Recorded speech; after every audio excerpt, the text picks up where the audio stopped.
the Butt Kicker Gamer 2. What you see and what you hear is what you feel. Butt Kicker. The future is feeling.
Last week's Hollow Weekend PRL Cup race in Martinsville got a little bit spooky. Many cautions led to a dominant race for Trent Dinkel, about 30 other unhappy drivers, and even a few race bans. But now the candy has been eaten, the jack-o'-lanterns have rotted, the cautions from last week have been burned out of our memories, and it is time to rise from the ashes like a phoenix. What a coincidence that we're also at Phoenix. Welcome to Round 8 of the PRL NASCAR Cup Series live from the virtual Phoenix Raceway. Hi everybody, Joey Tevin here alongside Ewan O'Leary with our producer Hugo Luis behind the scenes, at least for this moment. Ewan, it's about 1:30 a.m. over there for you, but welcome back to the PRL. I think it's been 2 prime ministers since you were last with us, but I hope you're glad to be back. Oh God, yeah, it's been a wild ride, but yeah, I'm very glad to be back once again on the NASCAR Cup Series here at the PRL. It's been greatly missed, I've got to be honest, but yeah, very much enjoying to be back, and good to see that some things just don't change, do they? While our Prime Ministers do. Trent Dinkel's leadership in this championship certainly doesn't change, and he's doing very well once again. So yeah, great to be back, and very much looking forward to a nice evening of action here at Phoenix. The weeks are winding down. We go to Phoenix this week. 2 more rounds to go after that. So if you want to start your championship challenge, you are running out of weeks to do so, to challenge the likes of Trent Dinkel and Richard Regan Jr. Kansas comes up next week, and Chicagoland after that. 2 1.5-mile speedways. Both very different, though. The curved back straight of Chicagoland, a little bit more straightforward of a track in Kansas, but both will offer very unique challenges, I'm sure. We hope you'll join us for the next 2 weeks when we crown a PRL NASCAR Cup Series champion. But we won't only crown a champion in Season 4 this season. We will also crown a champion of the entire year of 2022. The Precision Racing League playoffs, the PRL layoffs, are well underway in the round of 8. Trent Dinkel did win last week at Martinsville, so he has locked his way into the round of 4. But there's 2 more chances for those drivers below the cut line, the likes of Pat Harvey, Skip Gandy, and Brandon Walter. They probably can't point their ways in, so they're definitely looking for a win in the next 2 weeks, Ewan. Yeah, absolutely. As you mentioned there, the likes of Pat Harvey, Gandy, and Walter very much adrift at this point. Chris Hudson definitely still can point his way in, so if that's a phrase. So he's certainly going to be exercised a bit more caution than those 3 at the bottom, who are looking pretty like they're not going to be able to do it in terms of just points. So a win for them would have to do. So we'll see if they can manage it, but it's once again looking very difficult to displace any of those top 4 who have been so strong all season long. We haven't seen too many surprises in terms of who's actually been knocked out so far, I wouldn't have said. Those guys who are in there right now certainly deserve to be there. And it shouldn't be any surprise to see the team standings as well. Phase 2 Chassis Works and Private Label Team Hype, they have been completely evenly matched all season, and they are literally completely evenly matched in the points, tied on 539 up top. And then it's a close battle for third between Love Racing Red and then the Octane and Slipstream squads from SGE Esports. Private label Team Hype Black is in 6th. OGR Racing has crossed the 400 mark in 7th. And then Yellow Stripe Motorsports, SGE Sports Apex, and Love Racing Black round out the top 10. In just the Season 4 driver's standings, by the way, it is still Trent Dinkle in the lead of the championship, I believe. Yes, it is. Trent Dinkle currently has a 1-point lead over Richard Regan Jr. Josh Daniels is 27 points behind, and then Conker and Hudson and Acosta go even further down. So it very much looks like it's going to be Dinkle versus Regan for that Season 4 championship, but anything can change in this race and the 2 weeks after that. But before we can go any further, before we can check into qualifying here, we have to thank all the people who make every single Precision Racing League broadcast possible. Of course, first and foremost, this coverage is brought to you by the VCO, helping us out here on RaceSpotTV and helping us make every single Precision Racing League broadcast possible this season, thanks to the virtual competition organization. This coverage is also brought to you in part by Advanced Sim Racing. Owned and operated by passionate sim racers, Advanced Sim Racing designs and builds the sturdiest and most durable aluminum profile racing simulation cockpits available in the market today. All PRL members also get a 5% discount on ASR products using the Precision5 coupon code. Racebox Sim Racing. Racebox offers mid and high-end button boxes for sim racing enthusiasts, from the casual gamer up to the most meticulous sim racing driver. Competitively priced and carefully handcrafted, their button boxes are an enjoyable addition to any sim racing setup. Visit raceboxsimracing.com and also get a 5% discount, also using the Precision5 coupon code. And then Racebox brings us to RaceLab. RaceLab apps helps you to improve your driving skills. With modern overlays, race statistics, and native VR integration, you can get the best out of iRacing. Start using it now for free at racelab.app. This coverage is brought to you by the Butt Kicker as well. Butt Kicker products provide an incredible immersion and realism to every game. Feel every nuance and truly put yourself in the driver's seat with the Butt Kicker. And last but not least, PRL coverage is brought to you by NinjaTrader. Ready to compete against the financial markets? Of course you are. Supporting over 60,000 users across the globe, NinjaTrader provides award-winning trading software and brokerage services. NinjaTrader is always free to use for advanced charting, backtesting, and trade simulation. Visit ninjatrader.com to get started with a risk-free trading simulator and start tracking your performance. It has now come the time to track the performance of the drivers in qualifying, and I guess no real surprise. He was at the top of the timesheets in qualifying. He's at the top of the championship, and right now Trent Dinkle's looking at another pole, but still a lot more drivers to come in the next 3 minutes. Yeah, it's no big surprise to see Dinkle there. I guess the biggest surprise is the margin that he has, over a tenth of a second at the moment to Eric Haag, who's currently in second. And then the gaps are a little bit smaller in between drivers from then on backwards. So the fact Dinkle is up there is not a surprise, but his advantage is that has just been slashed now as Joshua Daniels comes over the line under a tenth away. Luke Christian slots into third place as well. We're starting to see some of the big names come across the line. Like Abner Acosta will be there soon as well. Abner Acosta, interestingly, was far lower in practice than I thought he would be. I think he was around 16th by the time that session came to an end, so we'll see if he can improve on his position in qualifying. His teammate Brandon Walter crosses the line. Worse on that second lap, though, so no improvement for Brandon Walter. He's going to stay P11 for the moment, but here is the aforementioned Abner Acosta. Not a very good first lap with a 28.3, does a 27.3 on the second lap, and that's more where I would expect Abner Acosta to be. It's Dinkle and Acosta on the front row for the moment. That's not really a surprise. That seems to happen basically every single week. It does do, but I mean, Acosta hasn't quite had the dream season that he had last time out, where he was, him and Dinkle were first and second in whatever order every week, it seemed.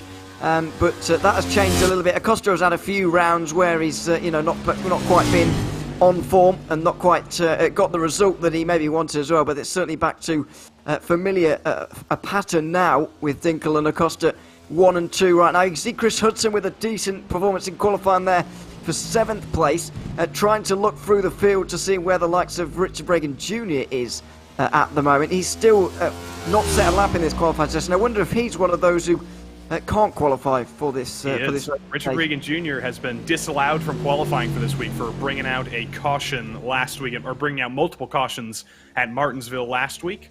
Actually, I think it was just one caution because there's no times two. So he brought out one caution. He does not get to qualify this week.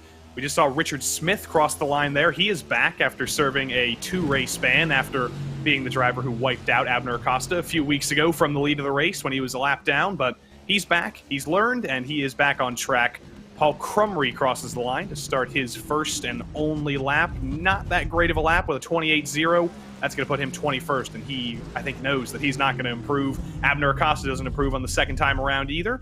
And that looks to be about everybody who's actually going to set a lap in this session. There are a lot of drivers who are not allowed to qualify this week after Martinsville last week. Ewan, I think you're probably lucky you weren't here last week, because that was quite the caution fest, and you can definitely see it. There's a whole host of drivers down at the bottom of the table who weren't allowed to qualify. Not surprised. It is Martinsville after all last week, so it's not a huge surprise to see that kind of chaos at a circuit like that. But then again, Phoenix has seen its fair share of chaotic races in the past, and this could well be one of them. So we'll find out.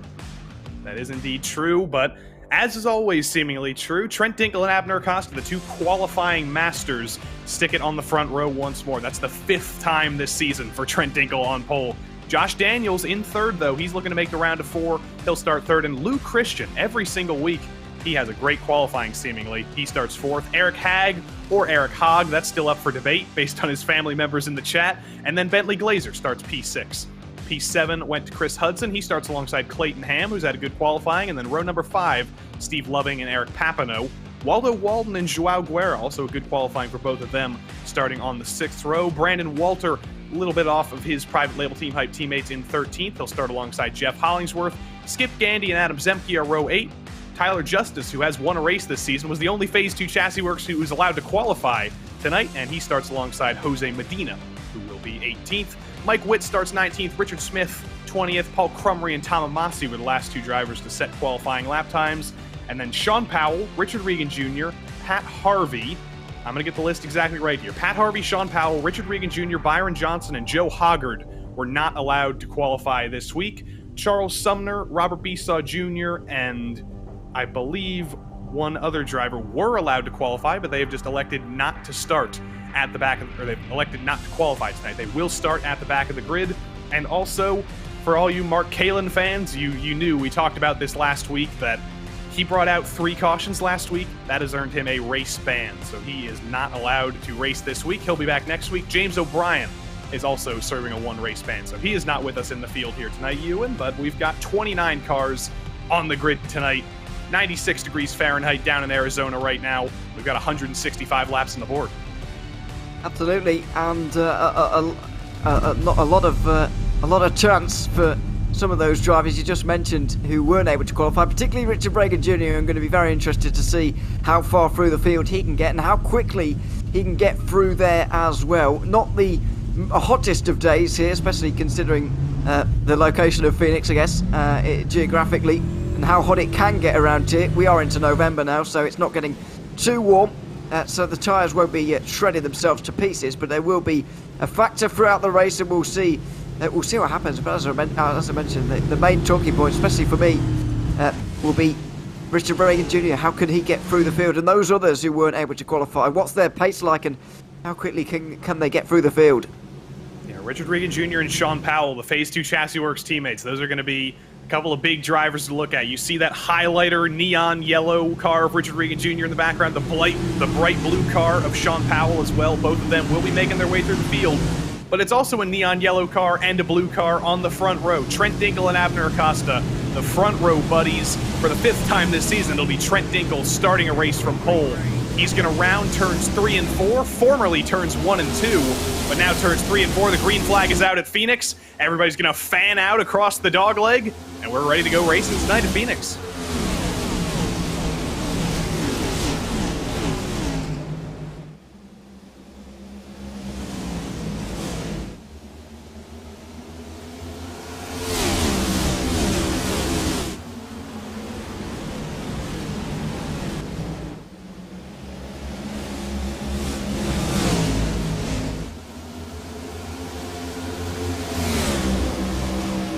Short lap at Phoenix, only 1 mile, so lap 1 already blown by.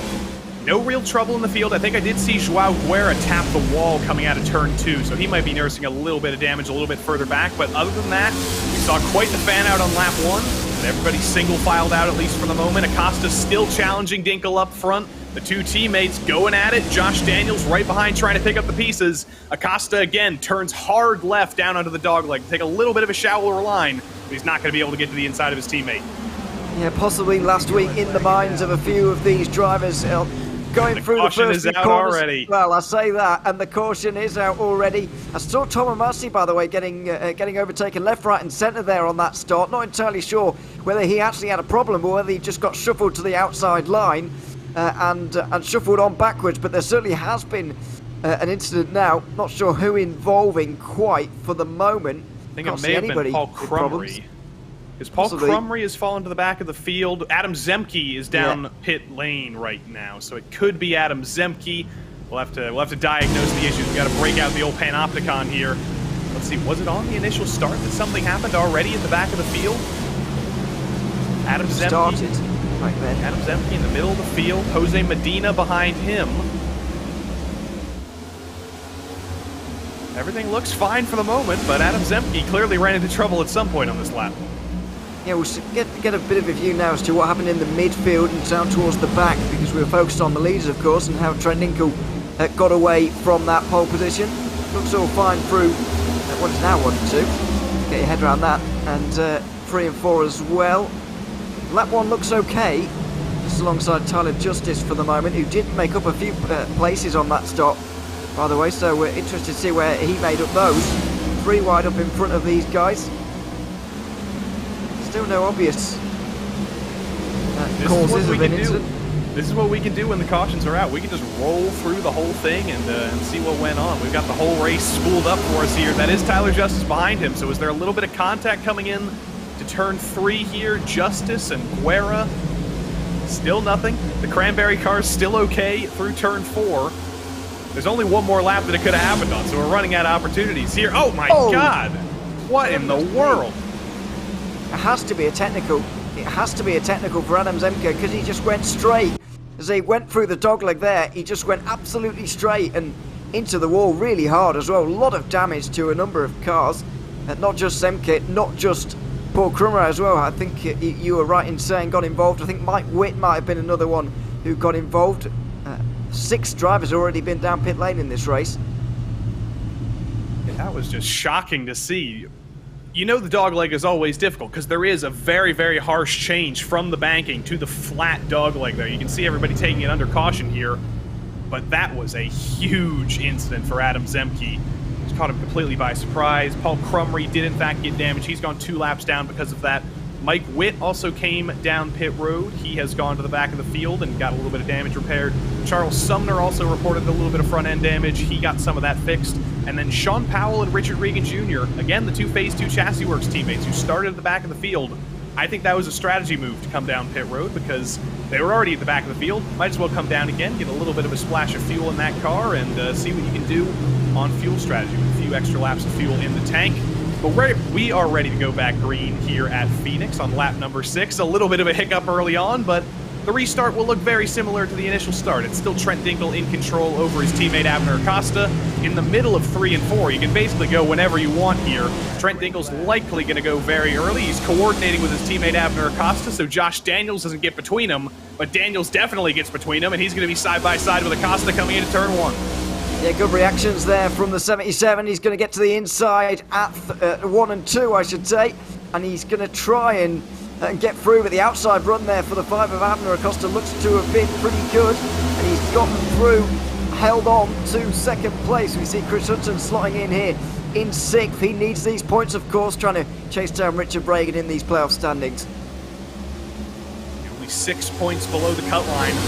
Right now, of course, Richard is a little bit artificially back in the field because of being disallowed from qualifying. Ooh. Joe Hoggard's in trouble. That's Sean Powell around as well. And the caution is back out at Phoenix already. I did not see what caused that. I think Richard Regan Jr. might have been involved as well. A huge kerfluffle at the back of the field. I saw Sean Powell going broadside across the field. We didn't quite make it as far as we did last time, and there are a bunch of drivers with even more damage now.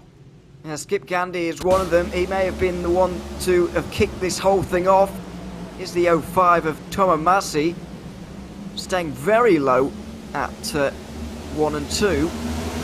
Getting absolutely swamped by everybody on the outside line. I think he's just getting back up to speed after that restart in this picture here. But I think he was a late arrival to this incident that's about to happen and may have gotten involved right at the very end. But it's not good news for the start of this race, I'm afraid. The 2 incidents we've seen so far, here is the incident, I believe. Did Joe Hoggard lose it, clipping the apron? No, it was Skip Gandy who lost it initially, and then Richard Smith loses it as well. That's what happened to Sean Powell.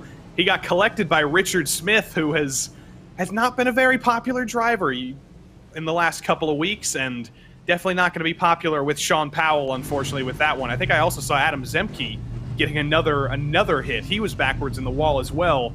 You can see a lot of those drivers who got damaged back down pit road. Skip Gandy, Mike Witt, Tom Amasi, Richard Smith, Jose the Funky Cold Medina, and of course Joe Hoggard, and of course Sean Powell, who got a big hit all down pit road early. That is about, 10 drivers who already have damage. We haven't even made it 10 laps yet.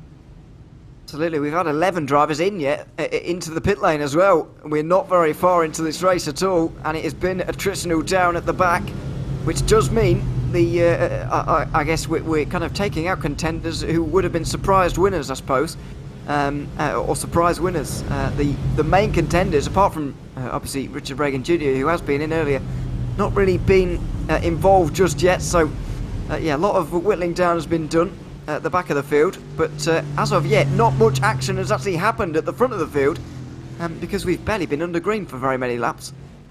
Yeah, we saw Josh Daniels take a peek at Abner Acosta on the restart, and that ended before it even started. So hopefully we get a little bit longer of a run coming here. Everybody's going to make it out of the pits now.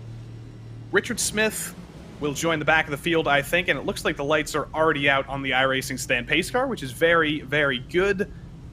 Actually, it may be one more time around. It's always difficult to tell at Phoenix with the newly reprofiled track. The start-finish line used to be on what is now the back straight, but a few years ago they decided, you know what, let's make things crazy, let's let people go 7 wide on the restarts on the dog leg, and let's move the start-finish line to right after what was formerly turn 2, and put the start-finish line right before the dog leg. And it's certainly led to some spectacular screenshots when they do fan out 7 and 8 wide on these restarts, but I'm not sure if it's adjusted the racing that much, because it's still the same track.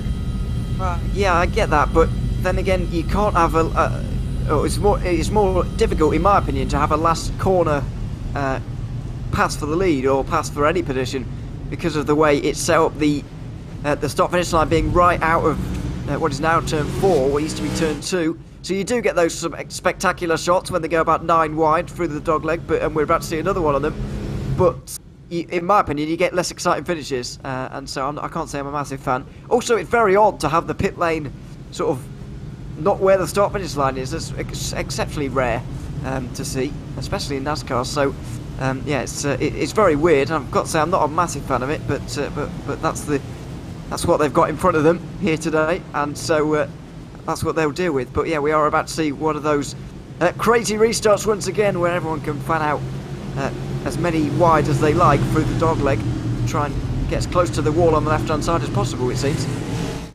Trent Dinkel's probably having flashbacks to Martinsville last week, because this looks a lot like his race last week. He just started from pole, he survived all the cautions, and he just kept restarting after restarting after restarting, and he never really lost control of the field. You can see a few drivers who had to get damage fixed. I think that was Mike Witt and Joe Hoggard. They are both leaving pit lane. They'll stay on the lead lap, but you can see the field in the background crawling through turns 3 and 4. It'll be Dinkel back in control of the field. The short restart zone, and Trent Dinkel is back in control. Daniels is going to try and take a bite out of Abner Acosta once more and go side by side to turn 1. But Acosta has the momentum on the outside. His teammate Trent Dinkel completely in control. And it looks like Acosta should be able to hang on to second.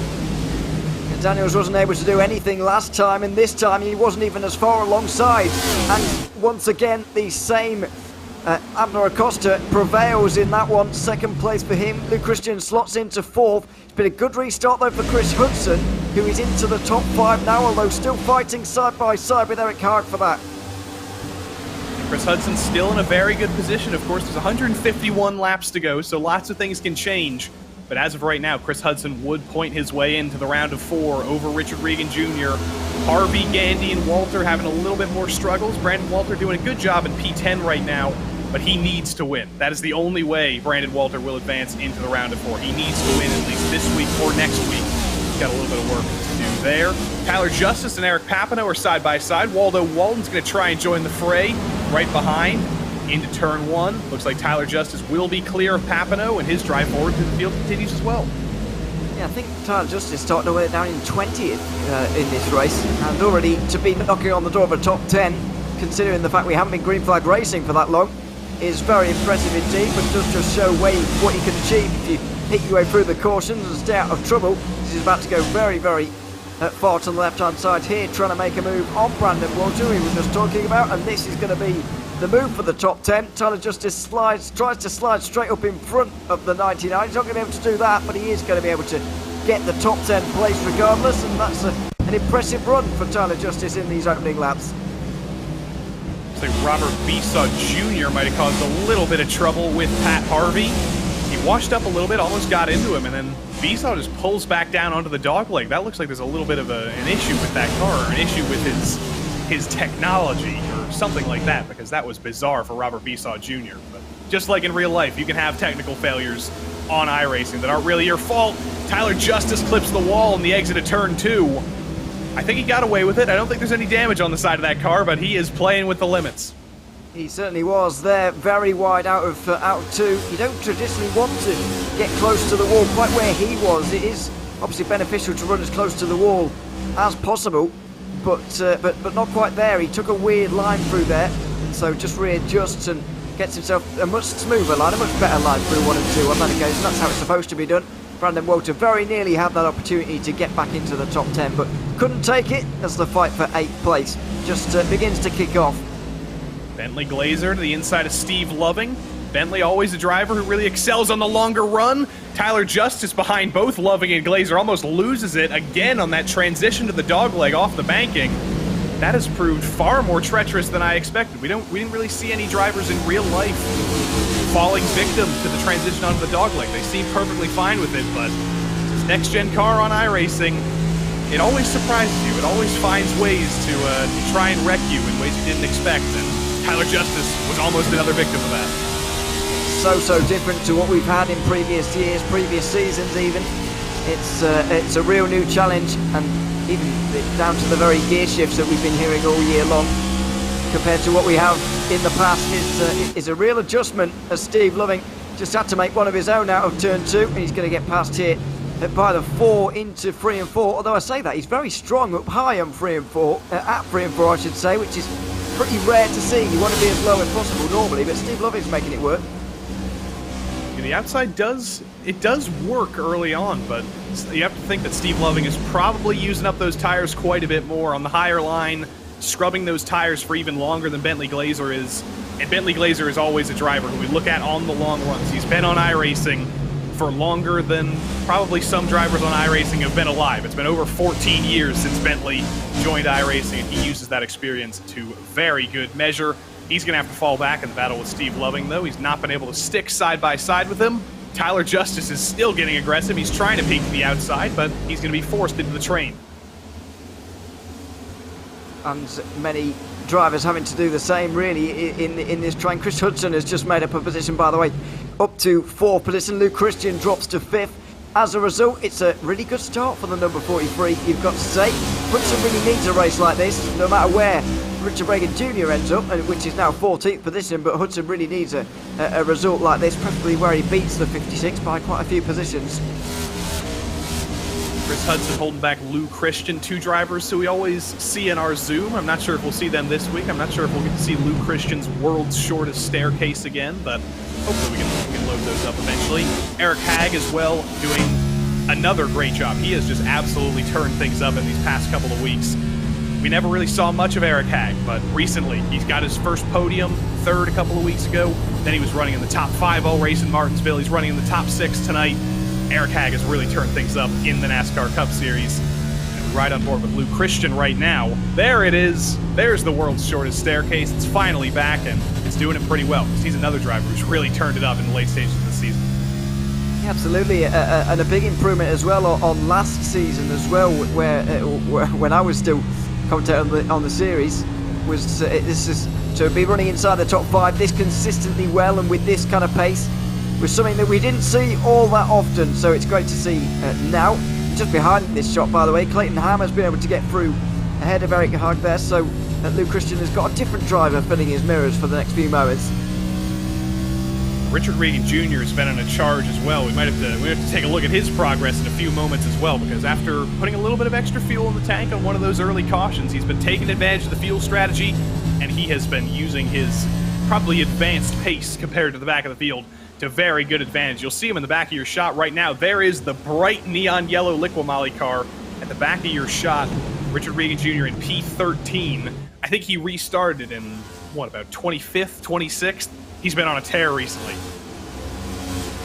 Absolutely, and you kind of got to be at this stage. Not the easiest of the ovals to actually make a move and overtake on, but not impossible either. So it's has been proved by the likes of Richard Regan Jr. and Tyler Justice now as well, who are making good progress. So you just wonder how long that's going to continue for as these tyres go off and everybody just slows down a bit. Is that overtaking factor going to get a bit more difficult? We are seeing a lot more single file now than what we saw at the start of the race. It always comes down to who's going to be the best at saving the tires. Of course, you have to think that Richard Regan Jr. is one of those drivers. We'll have to see him continuing to move his way forward through the field. The problem for the rest of the field, though, is that the two drivers at the head of the field, Trent Dinkel and Abner Acosta, are probably the best of anybody in the field at saving their stuff for later on in the run. So they're going to be difficult to pass. Luke Christian, though, really overcooked turn 4 there, or turn 3 rather, got very, very high. That's going to allow Clayton Ham to peek to the inside. It's not going to work out for him, though. He's not quite to the inside of Christian. Eric Haag on the top is going to try and use the outside in 3 and 4. These coordinates are still throwing me off. I wish that was still 3 and 4, but that is in fact 1 and 2 now, and what was formerly 1 and 2 is now 3 and 4. Get that in your head. Yeah, I mean, we're going to mention it a lot, I'm afraid to say. But you are certainly starting to see now with the fall-off of the tyres just starting to happen a little bit. We're about a second away already from where we were in terms of best lap times earlier on in the race. And that is making things a little bit more difficult. We're starting to see Dinkel and Acosta get away from the rest. They're just showing their class a little bit in terms of tyre conservation, but also dealing with those worn tyres as well. They certainly know what they're doing, and they're sticking it to the rest of the field now a little bit. And you can start to see those who have gone out a bit too hard starting to suffer already. Tyler Justice got his first win earlier this season, only 2 weeks ago at Homestead. He beat some of the Tire Whisperers at their own game, but here are those two aforementioned Tire Whisperers. They're about to run into lap traffic in a few moments. A little bit up the road, that is Joe Hoggard, who shouldn't be too much trouble. He should be fairly easy to get by, but Dinkel and Acosta, they've met each other on track. They seem to always do this. Abner, I think, really wants to win this race. This has been a hellish season for Abner. He has not won a race this season for the first time in 7 seasons, and he's only got 3 more shots to break that duck. Absolutely. It's going to be getting a little bit worrying, certainly for him, but you're right. The lap traffic is not going to be too much of a factor. You just see Joe Hoggard just go through the bottom of one of his shots a couple of moments ago, and he will be in the way briefly, but can't imagine he's going to be put up too much of a fight, despite the fact he wants to stay on the lead lap. There's definitely some damage going around for some of these drivers. The likes of Tom Amasi and Jose Medina are other drivers who will be upon these leaders very soon, and are probably still nursing a bit of damage from a really chaotic opening couple of laps. But we are settling into a bit of a green flag run now. Abner and Trent are, of course, teammates, so they're probably talking right now in the private label Team Hype Discord. They're probably just working out what they're doing right now, working out, should we just ride in formation right now? Oh dear, looks like trouble in the back. I think that was Waldo Walden, and the caution is out. We saw him drop down the order, and Waldo Walden has brought out the caution on lap number 34. Let's see, did the dog leg bite him again? He was trying to chase down Brandon Walter and Tyler Justice. Through 3 and 4, everything looks straightforward. No, that's different. He lost it in 3. Lost it through the middle of the turn there, which is very rare. You don't often see that. It's normally on entry there when you just lose in the rear, when your car's too loose basically, or on the exit when you're trying to get the power down and you just go for it too early. Very rarely through the middle of the corner do you just see it snap like that. That's something reserved for the lighter cars in iRacing, usually I would say, but there we are. Through the middle of the corner, through middle of 3 and 4. Waldo Walden goes straight around, and this is prime time to come in for a lot of these drivers. Paraphrase Daft Punk, it is the prime time of your life to come down to the pits, so do it now. Don't wait and live it today. Everybody's coming down. Eric Papineau, though, is not coming down. He's elected to stay out, I think potentially to just get a lead lap point. He'll probably come down pit road in 1 lap's time to join the rest of the field. But this is critical for Abner Acosta. Can he pass his teammate on pit road? It's going to be exceptionally difficult to do that on track, even with a teammate. And he's going to try and hope that his private label team hype pit crew is a little bit quicker. Now let's see, you presume it's going to be all 4 for all of the drivers who have decided to make their way down, and it is going to be for the leaders, certainly. Trent Dinkle gets away just in front of Acosta. Josh Daniels was able to get quite close there, but he's not able to get in front. Hudson, Christian, Ham, Haag, they all stay in their positions that they were in before. Just a few drivers who have stayed out now who are going to lead the field around, but they're all going to come in this second time around. I think you were right about Eric Papineau wanting to lead a lap there. Yeah, Papineau, Guerra, and Medina were all thinking, you know, we can get a lead lap point here, but you know, Medina and Guerra are not going to get the spoils. Eric Papineau is the first driver to make that decision. Will get 1 singular point for leading a lap.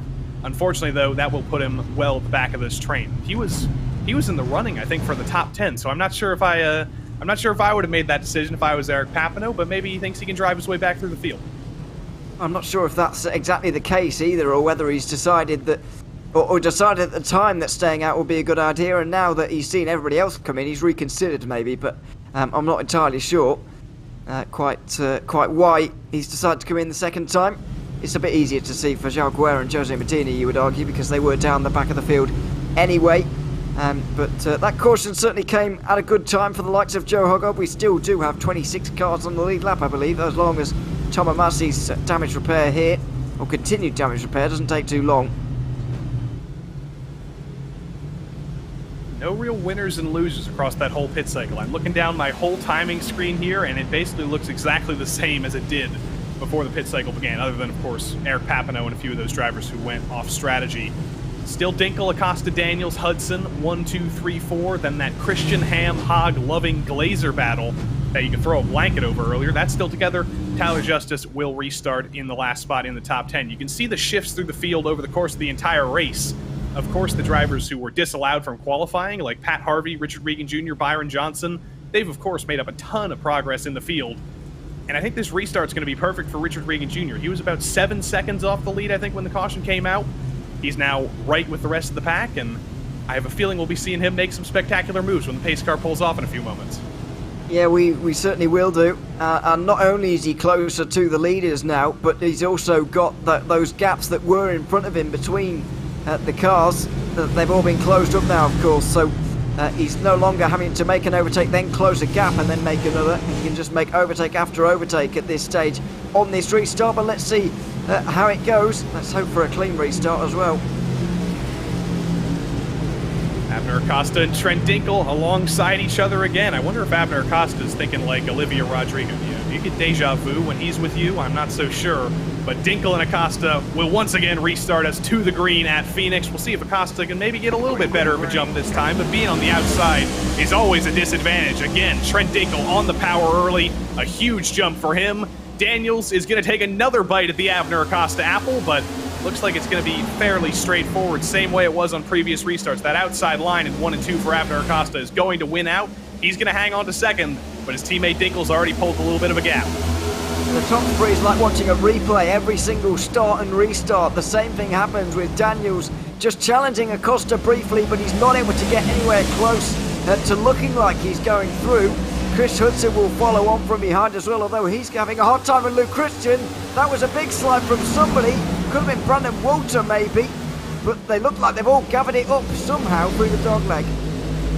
2 by 2 by 2 by 2 here. Richard Regan Jr. gets by his teammate Tyler Justice for the last spot in the top 10. Luke Christian's going to have to slot in behind Chris Hudson, but Eric Haag and Clayton Ham are still side by side. Clayton Ham in that maroon yellow stripe motorsports car. Eric Haag in the very, very brightly, or darkly colored rather, Firelight Esports car in the number 89 in the bottom. These four are still inseparable through turn one. Ham's still trying to make the outside work. Hogg trying to make an even higher line work, and Bentley Glazer trying to make an even higher line work than any of the three. Yeah, a bit more of a racy restart from all of these drivers on this occasion by the looks of things. Glazer was again on the outside line of Eric Hogg through 3 and 4. He's going to get a nice run out of here actually and have to use the banking. Not going to get the advantage of the dogleg, but is that going to serve him well into 1 and 2? It could well do, as there was contact behind between Tyler Justice and Steve Loving, who chase each other up the road. Steve Loving got in the wall on the exit of turn 3, on the exit of turn 2 there. I'm still getting those corner numbers wrong, but Steve Loving did take a tap out of the wall. He's going to have a little bit of a scuff on the right side of that car. Hogg and Glazer still inseparable as Abner Acosta sets the fastest lap of the race trying to chase down Trent Dinkel. You cannot separate Hogg and Glazer rather. The outside line works for a lot of drivers, but Glazer cannot get rid of Hogg. Absolutely. And this pack has been very, very interesting so far. Possibly the most interesting of the race, because we've got 1 and 2 battling for the lead, I guess, but they're not battling like these guys are. Back in the lower portion of the top 10, this is where the entertainment is, and Richard Reagan Jr. has now joined them. The 56, it hasn't taken him long, 44 laps into this one. He's inside the top 10 and he's challenging for the top positions already. He looks absolutely fine in terms of pace to be able to get a top 5, maybe more by the end of the day. And notice that Richard isn't actually using the dogleg like everybody else. He's just electing to stay up above the yellow line. He's running this track IndyCar style. He's not thinking, well, as I say that, he completely disproves me, but his strategy earlier was to run a little bit more conservatively. I think he was trying to save his tires a little bit. He was trying to scrub them just a little bit less, but I think now that the Eric Hogg-shaped carrot is in front of him, he wants to make the move as quickly as he can, and it should be fairly straightforward. He's going to be side by side with him into turns 3 and 4. It's been difficult to pass Eric Hogg, but you know Richard Reagan Jr. has a little bit of extra pace, and he's basically clear into turn 4. We've seen the transition through the dogleg there is not the easiest sometimes. You can lose it if down on the apron there very easily. So Richard Reagan Jr., maybe, especially when he's on his own, maybe he doesn't want to take that risk, but once you're in a battle like he is at the moment with the 89, he hasn't really got a choice. Inside line, once again, as we're seeing Clayton Ham doing the same with Bentley Glazer as well, just up in front of bit of a 2x2 battle, and this could just halt Richard Reagan Jr. a little bit, because I think Clayton Ham might just get in his way ever so slightly, but you can definitely see Reagan Jr. wants to stay off of that apron.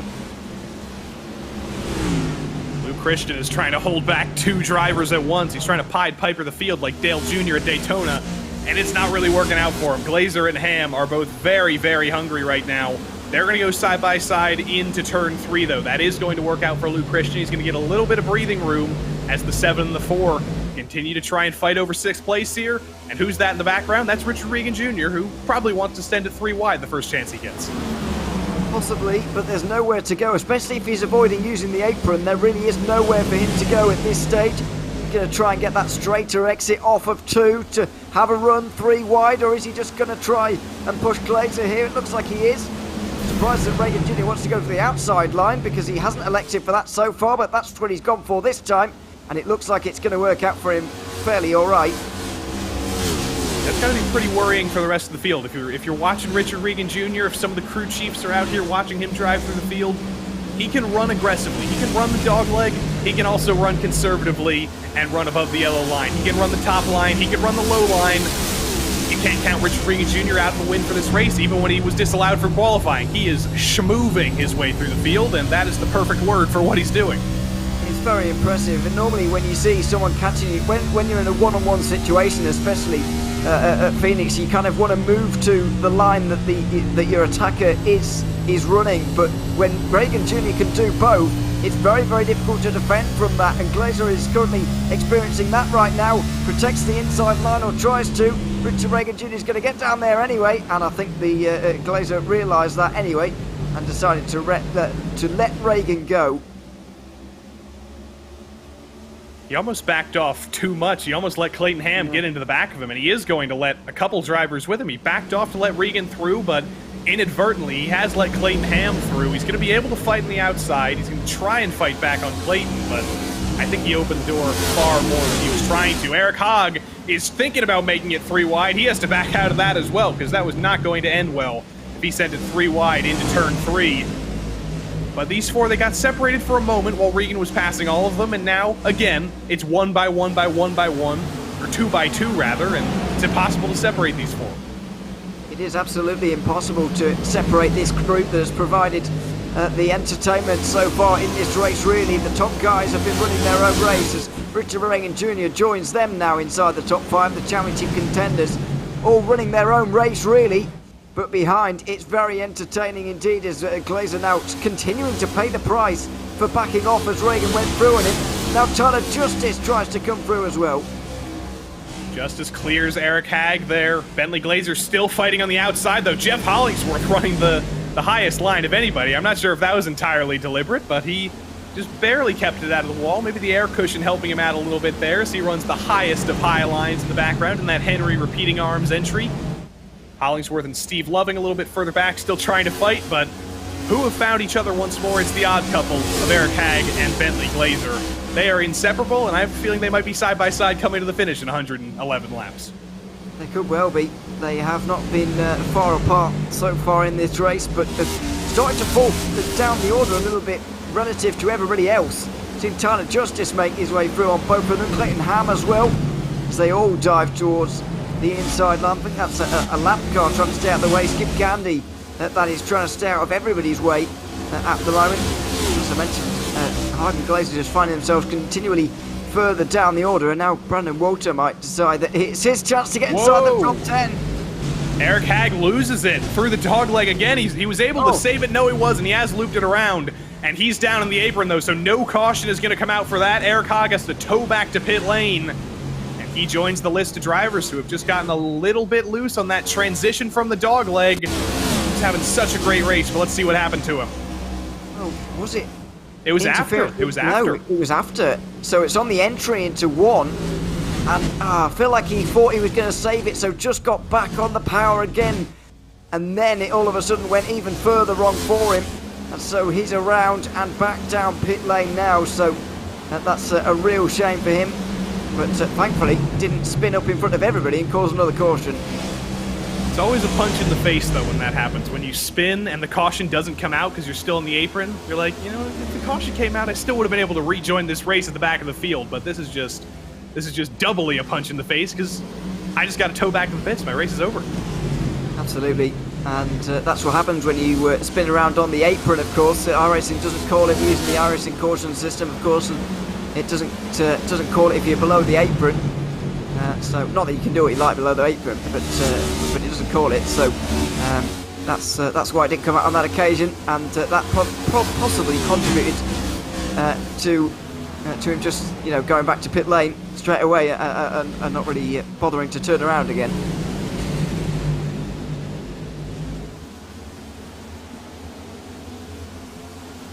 Eric Papineau, remember him? The driver who stayed out under caution to lead a lap, restarted all the way at the back of the field. He's been moving his way forward as well. The head of this train, the number 13 dispatches of Jeff Hollingsworth, or rather position 13 for the number 37.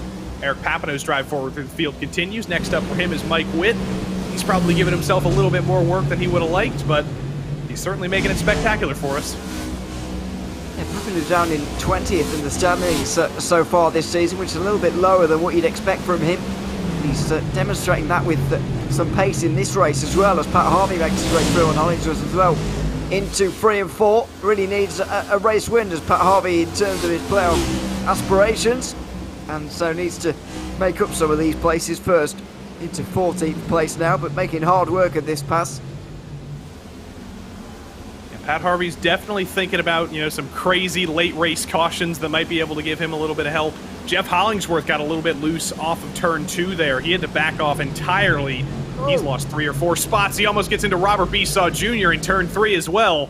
Very, very close quarters, and just one mistake, you get punished very, very heavily for it at Phoenix, because it's almost like Iowa here. There is one short straight, but other than that, you're basically constantly turning here. There's no place to recover. You are pretty much always turning around this track, and so it's not quite like some of the other short tracks where if you get pushed out to the outside line, you basically go to the end of the line. It's not quite as bad as that, but There is an element of that here at Phoenix, and Rob Bissell Jr. certainly was expecting him to just hold that yellow line a bit tighter on that one, Hollingsworth, and didn't in the end. The two of them brushed a little bit through 3 and 4, but got away with it once again. But there you can see it, Hollingsworth drops all the way down to 19th place. Not quite shuffled all the way back, but quite a lot of the way back. Jeff Hollingsworth, if I remember correctly, he actually led the championship in the very early days of this season. He had a great start to the season. Abner Acosta and Trent Dinkel are side by side for the lead, though. Abner Acosta has just taken the lead from his teammate Trent Dinkel, and for the first time in 63 laps, we have a new leader. Well, you wonder how orchestrated and how hardly fought that fight was. But really, we know that the two are teammates, and they do have a great respect for each other. Dinkel very much up there in terms of the Season 4 championship. They're both, of course, trying to make it through in the playoffs. Dinkel, with that race victory last week, is already through. So you just wonder how hardly fought that pass was. You get the feeling that it wasn't, although Abner Acosta is showing himself to maybe be a little bit stronger at this stage in the run. Abner Acosta has always been the tire whisperer. He's always been the guy we look for on these long runs. Let's take a look at how he made that move. His teammate Trent Dinkel ahead. Abner turns hard left down at the dog leg, gets to the inside after a good run in turn 2. Trent tries to run the outside. He tries to fight Abner, but I think he got a little bit loose up there, and Acosta just drove straight through. Yeah, he did. Acosta certainly, to me, seemed to... It didn't seem to pass that Dinkel let Acosta have there. It seemed that the 5 got a better run through the dogleg and got through in that way. And it just seemed that he is stronger right now. Not only is he putting distance into those who are third on back as well, but also into Dinkel himself. So it does look like Acosta has the pace at this stage in the race, but it just makes you wonder what they're both doing on tyre and fuel strategy. Always helps to have our intrepid insider, our Edward Snowden, our whistleblower Nick Hunter telling us all the secrets. So he's been wondering, he's been quandering. Are Abner Acosta and Trent Dinkel doing a little bit of fuel strategy here? Is that why Trent backed off so hard?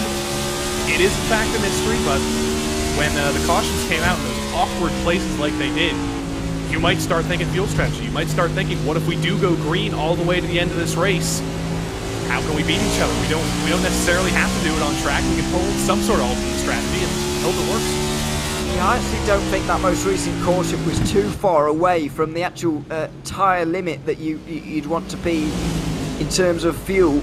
It's very different because, as we were seeing with the tyre drop of earlier, we're currently in the low 29s for Abner Acosta.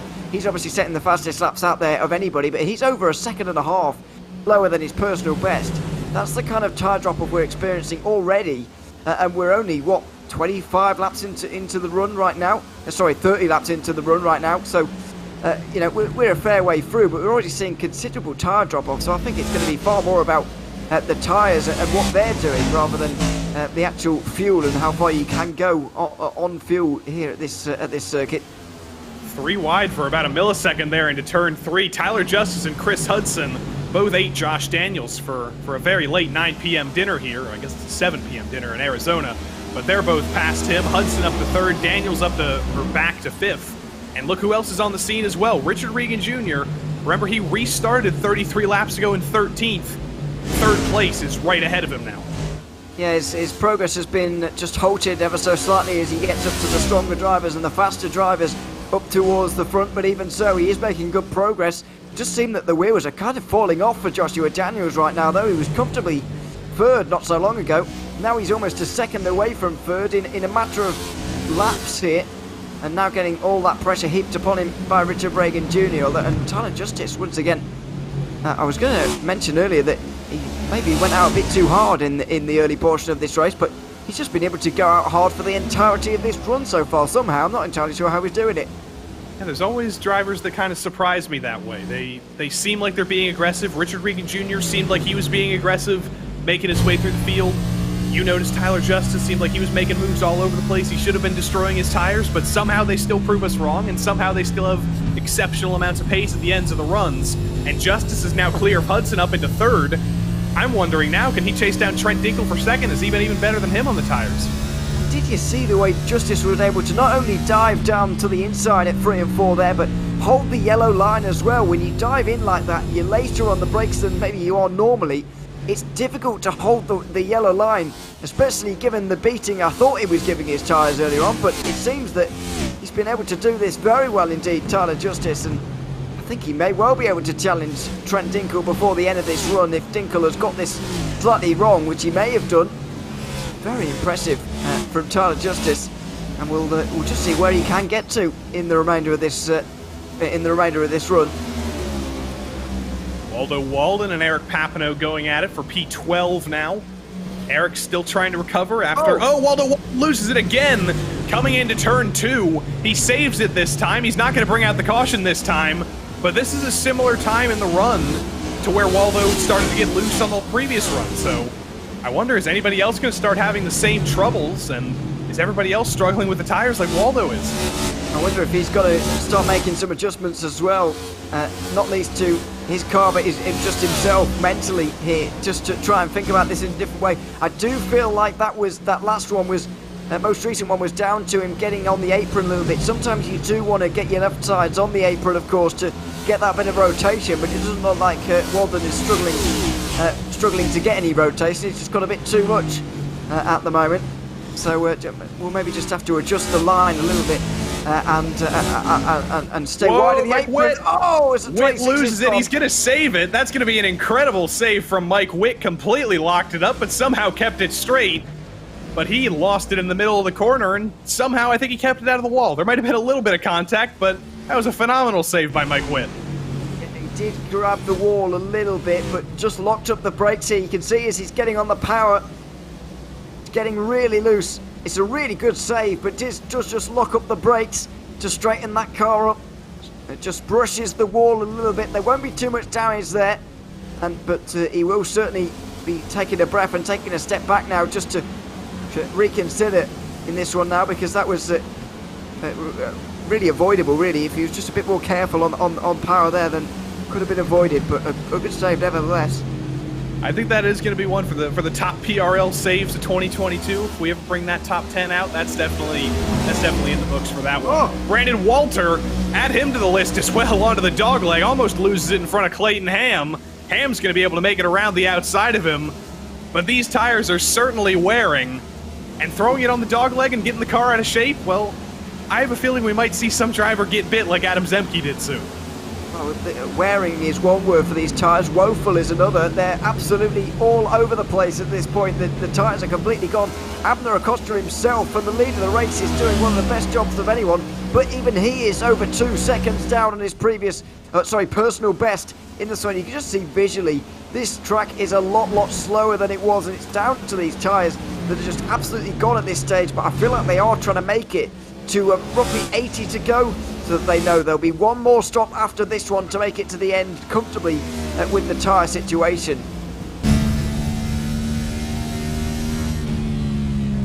Tyler Justice is actually the fastest driver on track right now. On that last lap, he was a 1/10.5 quicker than Dinkle.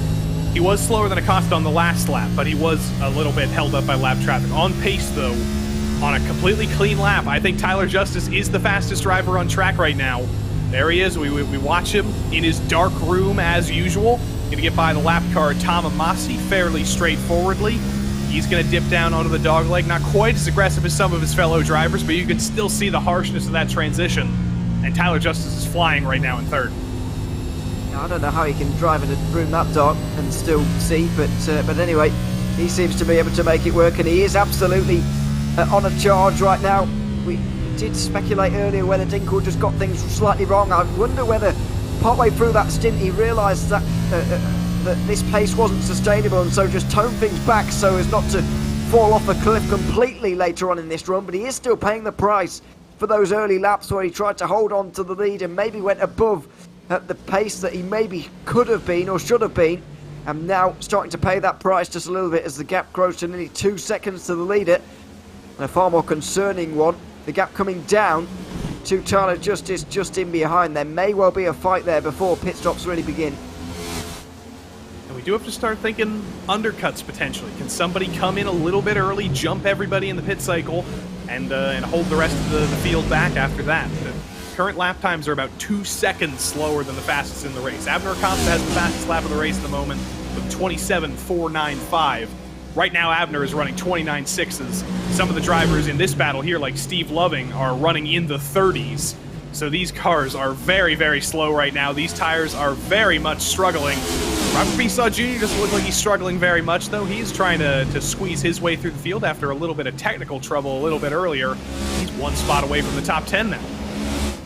And some of these drivers struggling so much, and this is where incidents can happen as well in these fights, because you're not quite as in control of the car as you were earlier. You're sliding around all over the place, but as you mentioned, undercuts are going to be so important. You mentioned there how far we are off personal bests. That is what's going to be gained by some of these drivers who decide to come in for an undercut or early on in this run. I think Bentley Glazer is one of them who's decided to come in early. So's Richard Smith now, with Jeff Hollingsworth as well. We are starting to see a few pit stops down towards the back, but waiting for a real big name inside the top 10 to come in, and that will really kick things off. Tyler Justice has gotten to the back of Trent Dinkle. Those two are going to be side by side for second in a matter of moments. Tyler Justice has done just such a good job in saving those tires. We also saw Steve Loving lose it coming into the pit, so Steve Loving tried to go for the undercut there, and he lost it on pit entry. It's not the easiest pit entry in the world. You want to try and maximise, well, it's not as hard as some others as well, but you're trying to maximise your pace on the way in there, and that can sometimes come with a risk versus reward. As it's side by side for second, Justice was able to get to the inside of 1 and 2, and he's going to do it again at 3 and 4. Dinkle's going to do well to hold on to this, but he is putting up a good fight. A little bit loose for Justice on that transition into the dogleg. He went very, very low. He was very, very harsh with that left turn. Dinkle is not letting him go, though. The 6 and the 9 still stuck side by side, even with Tyler Justice's exceptionally loose car, it seems. He still definitely has the advantage over Dinkle. He's not been able to make the move clean, though. Dinkle's driving into these corners so hard on the outside line now, and he might be able to make it work out of 3 and 4 here, although his exit wasn't quite as good as it could have been. Tyler Justice is going to hold him there once again, and just look at the time that's being lost by these two now. 3 seconds is the gap to Acosta. Justice tries to dive in harder this time. The two of them very nearly make contact. And they refuse to give up, and you know who's very, very happy about this? Abner Acosta. If he has his relative open right now, he is seeing these two side by side. He's seeing that gap balloon by about a second every single lap, and he is very, very thankful when Justice loses it. Justice loses it off of turn 4. He's going to be able to save it. He's going to lock it up like Mike Witt did, but he is on the apron. He's not going to bring a caution out, and he's going to fall all the way to the back of the field. Or not quite to the back of the field. He was so far ahead of the field that he's still going to rejoin at about P12, but that is about 13 seconds lost from Trent Dinkle. Look how slowly he had to go there just to recover from all of that. This was a wild ride for Tyler Justice. Side by side with Dinkle, who didn't do anything wrong. Justice tries to get on the power as early as possible to try and get that second place away, and in the end does a good job to save it. But as I said, look at how slowly he has to go just to get control of those rear tyres. Absolutely steaming in terms of temperature now, and surely just, I'm surprised he didn't come in on that very lap actually. I would have done the same thing. I would have minimized my losses there and just gotten the pit stop out of the way while I've already lost tons of time, but he's going to keep waiting. Robert VCO Jr. is not going to keep waiting in this battle with Clayton Ham. The VCO drive forward through the field continues. He forces Ham up the road a little bit. He's not able to make the move this time. We talked about Justice being good at saving his tires. VCO's been good at saving them as well, but he too is going to get loose in the dogleg, and he's going to fall all the way back of the train as well. These cars are all over the place at this stage, and you can see once again, Clayton Ham tries to get it onto pit lane, very much sideways again. These drivers are struggling so much. I just wonder quite what the logic is for staying out quite this long. I know they haven't got unlimited tyre sets in this race, of course, but with 80 laps to go, I would have thought these drivers would have split the remainder of the race into two 40-lap pieces to try and make it as easy as possible for themselves, but they clearly want to run very deep. Well, I think they can run deep enough to make it one stop to the end. Jose Medina is the next driver to lose it, and he's going to bring the caution out by... and he takes out Abner Acosta from the lead. Jose Medina, that is unacceptable again. That is exactly what Richard Smith did a couple weeks ago that got him banned for 2 races, and I have a feeling that Jose Medina is going to join that fray as well. And again, it's Abner Acosta who gets taken out from the lead. He tries to save it, but he saves it by throwing it back on the track with a hard right turn. And Abner Acosta, again, is an innocent bystander taken out from the lead. It's a bit of poetic symmetry, really, for Abner Acosta, but it's not in a good way, I'm afraid, for the number 5. Taken out from the lead once again. Medina just doing all he can to save his car, and there's not a lot that Abner Acosta could have done, really. He made his bed when he went to the outside line here. There was nothing he could do to stop the 24 from slamming into the side of him, and you can see that car has no left-hand turning at all, and so caution will come out and we'll have a complete reshuffle of this order now. I've learned this from Arjuna Kankapati. I've learned this from Terry Radford. When something is stupid, you have to call it stupid, and that was just stupid. And Abner Acosta, I can completely understand the instant disconnect from him. The fact that that happened twice in one season, you get taken out by an out-of-control lapped car while you're in a comfortable lead of the race. If I was him, I'd probably be laughing and crying at the same time right now, because what are the chances of that happening twice in one season? Yeah, very unlikely, has to be said. But what does this do for his playoff standing now? Came into the day 51 points ahead of Chris Hudson. He's still going to be ahead of him in the standings, in the playoff standings, but by just how many points remains to be seen. He could be a question mark going into next week at Kansas, in terms of even making the Final Four, which would be unbelievable to say, really, about even an hour ago. That would just be absolutely disastrous for Abner Acosta. Coming into this week, 45 points above the cut line. If he gets taken out at Kansas next week, he is absolutely in the conversation for potentially missing the round of 4.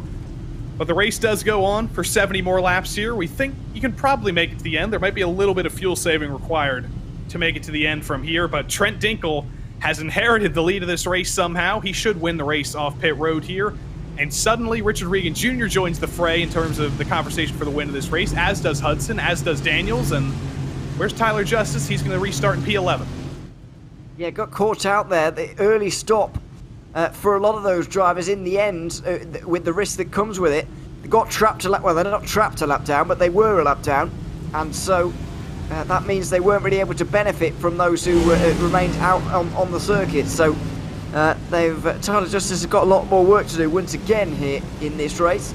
Some of the others have been able to gain quite a lot of time as a result, thinking particularly of the likes of Richard Regan Jr., who's now very much cemented inside that top 5. But yeah, real reshuffle of this race is going to happen. I can't see any way this race is staying green to the end, though. I mean, look at how loose everybody is. There's no way that all of these drivers are going to control it to the end.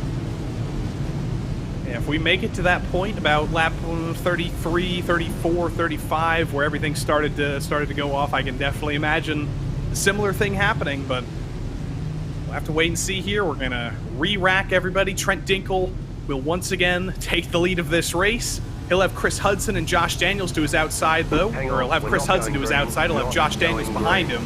And that's going to be a new dynamic. He doesn't have a teammate to play with anymore. He doesn't have a teammate to communicate with. He doesn't have a teammate to use as a rear gunner. Suddenly he's got Hudson and Daniels and his championship rival Richard Regan Jr. right behind him with no protection. Oh, I can't quite work out what's going on here. There's cars all over the place. Pace car shenanigans. Yeah, nobody seems to have quite a handle on quite what's happening right now, but Trent Dinkel knows where he needs to be at least, and that is, of course, in the lead. But I think this is going to be a lot more of a close run thing. If this race had continued on the way it was going, Abner Acosta looked by far and away better than the rest, not only in terms of raw pace, but also in terms of tyre conservation and keeping that pace up. Now that he's out of the equation, I don't think Dinkel has got a slam dunk win here at all, as we might have seen, or as I might have predicted. Maybe if this had happened 30 laps ago or so, 40 laps ago, you might have predicted a Trent Dinkel runaway win, but I don't think that's going to happen at all. You saw the way that Tyler Justice was able to challenge him. Joshua Daniels wasn't far away, neither was Chris Hudson. What can Regan do now he's starting up towards the front? There's a lot of candidates here for running Trent Dinkel very close, and it's not going to be a slam dunk victory that some may have thought if you saw this race situation. Looks like somehow with the algorithm, we have solved, I think, where everybody is supposed to be in the order.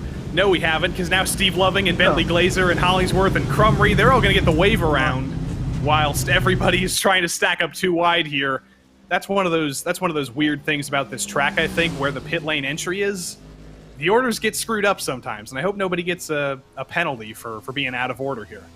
It's so silly when they move the start finish line, but anyway, it's very strange. But there we are. That's the way it is, and we are once again going to see. I guess the reason why it was moved, and we're going to see a crazy restart into the dogleg into what is now 1 and 2. It's wide open inside line on the apron there. You're going to see who's going to take the initiative and take the lead here. You'd imagine that Dinkle is going to control one of these restarts once again, but it's as these laps develop where he's really going to be challenged. Chris Hudson and Josh Daniels, Love Racing Red teammates, they are going to try and challenge Trent Dinkle. The rest of the field kind of snakes into their correct positions. Everybody's going to try and figure that out. I still don't think anybody knows the order. I think Steve Loving probably shouldn't be passing all those people on the high line, so I don't know what he's doing. He might get a penalty for that, but up front, it's a familiar sight. It's Trent Dinkle in control of a restart. He goes very early again. He gets quite the jump, and he lets the two Love Racing Red teammates and Daniels and Hudson battle it out coming into turn 3, or turn 1 rather, and Richard Regan Jr. is going to be on the scene as well. Almost free wide with Regan Jr. trying to make his way through the middle there, but wasn't able to do it. Joshua Daniels on the inside line hasn't proved too good for him so far in his moves on Abner Acosta, and it looks like he might lose out for Chris Hudson as well if he's not careful. Outside line for Hudson, who drives it in really hard and might have this place. Hudson's going to stay ahead of his teammate Daniels, but if he wants to make this move, I think he needs to make it early. We know Dinkle struggled on long run pace compared to Acosta, compared to Justice, but he definitely had an advantage over Hudson and Daniels, and they know that. They know now is the time to pounce. They know now is the time to be aggressive. They are certainly being aggressive, but passing Trent Dinkle is not an easy task early on in the run. It's not very easy. Short run pace, as you mentioned there, is very good. It's in the long runs where they really need to improve. He needs to improve it, and they can gain some time. So we'll see if they are indeed willing to play the long game and wait for the race to come to them, or they're going to realise that this is going to be quite a stop-start end to this race, and so they're going to have to start moving forward as quickly as they possibly can and get this short run pace down, because as you mentioned, Dinkle has possibly the best short run of anyone. Like Pat Harvey's gotten by Tyler Justice, or at least he has for a millisecond, because Justice is fighting back here. After he had his own little incident in the dogleg, he was able to save it, but he fell down to P11 on track. He's now got his own drive back forward through the field to do once more. We know he has the pace to do so, but I have a feeling that he's probably not too happy about having to pass all the same cars again. He's going to do it, though. He's going to send it to the inside of Pat Harvey, and that should be a pretty easy move for the number 6. Well, these are the kind of risks you take when you're going for the undercut on pit strategy. We saw that with Justice after he made his big spin and big save out of turn 4 in his battle with Trent Dinkle. He decided that it was time to come in, and that's the risk that you take. He went a lap down in doing so.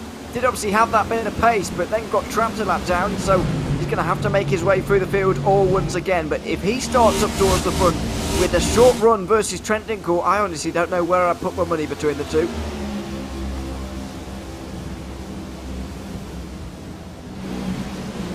Justice fades up to the outside. He's going to try and make the outside work on Lou Christian. His teammate Richard Regan Jr. is also using the high line to his advantage. It's a little bit of a road course style switchback for Justice there. He gets to the inside now into turn 3 after switching him back. And Tyler Justice on Lou Christian, another easy move. He's up to P5, and he finds his teammate Richard Regan Jr. now as hopefully a teammate who will help him move forward. Absolutely. We've seen plenty of these now sliding through Joe Huggard inside the top 10, which is a big change from him after he was barely clinging on to the lead lap earlier on in the first 30 laps or so of this race. Now he's looking to the inside of Pat Harvey as well. So this is a very nice run indeed from Huggard, who might just about be able to make this move up into a very impressive 7th place. Yeah, Hoggard was one of the drivers who, if I remember correctly, either brought out the first or the second caution, because he was involved in some of the spinnage but he's gotten his wave rounds. He's back on the lead lap. And we know he's had pace at every single track this season. He's really turned things up after not a great last season. He did get a win at Atlanta, but that was at a restrictor plate track. That was basically a crapshoot. But on every type of track, Joe Hoggard has had the pace, and he's come back from quite a setback being P7 right now. Yeah, great run from him as Chris Hudson is applying the pressure to Trent Dinkle right now.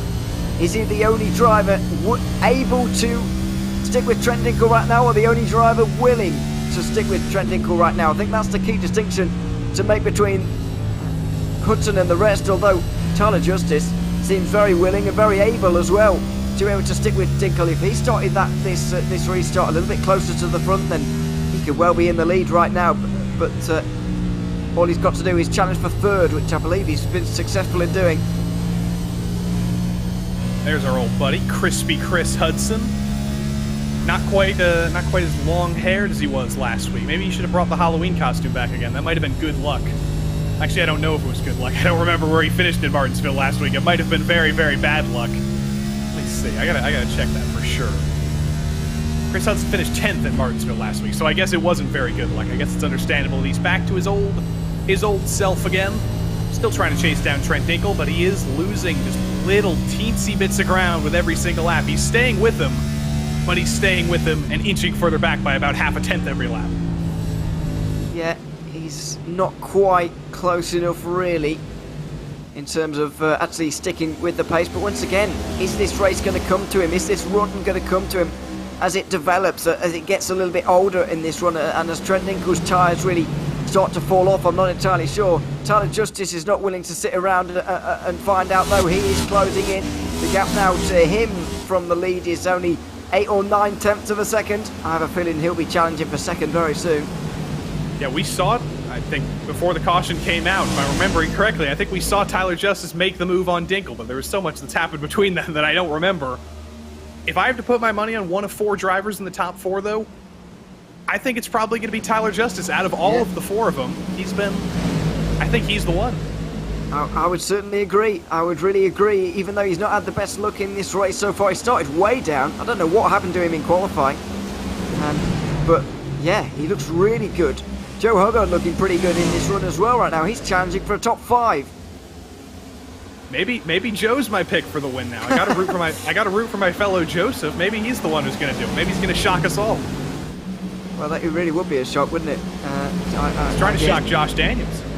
Yeah, certainly is right now, trying to get that top 5 away, and Richard Reagan Jr. falling into the clutches of that fight as well. But once again, I just wonder whether Hoggard is going out a little bit too hard in this run, and whether we are going to see him really capitulate in the final laps of this run.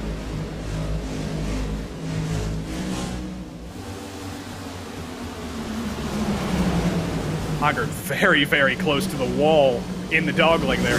I think he went as low as you can physically get before hitting that wall. That was pretty wild. And both of them are within touching distance of Richard Regan Jr., which is kind of odd, but I do have to think that Richard is especially thinking long-run pace right now. There's still 52 laps left to go in this run.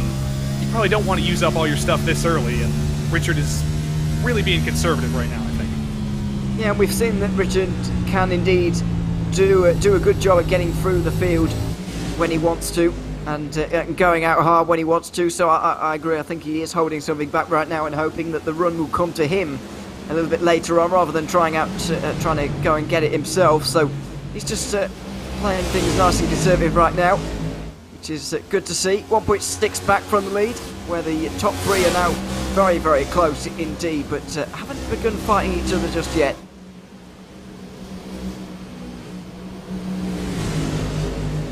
Still 15 drivers on the lead lap. Should I say still? Should I say only 15 drivers on the lead lap? I'm not so sure. We started with 29 drivers in the field, and it's been a little bit of a race of bad luck for some drivers. It's been a race of very, very good fortune, again, for quite a few drivers in playoff contention. Pat Harvey up 16 spots from the back of the field. Joe Hoggard up 23 spots. Richard Regan Jr. up 20 spots. Surviving this race has proven to be the ultimate key to making up positions, because all those drivers who started at the back of the field, they've avoided all the trouble. They're up double digits of spots. Absolutely. It's been quite a remarkable run through the field for the likes of Justin Hoggard. and Harvey as well. It's been very, very impressive indeed. But as you say, staying out of trouble has been the name of the game for parts of this race, especially early on where there were a lot of multi-car incidents.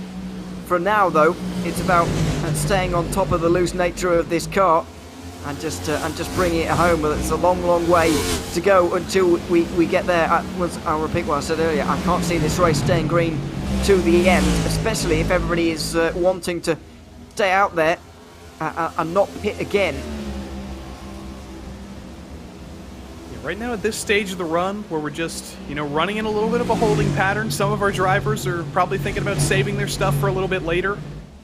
Sometimes I wonder what the drivers are thinking right now when you're just trying to log laps, when you're trying to save your stuff.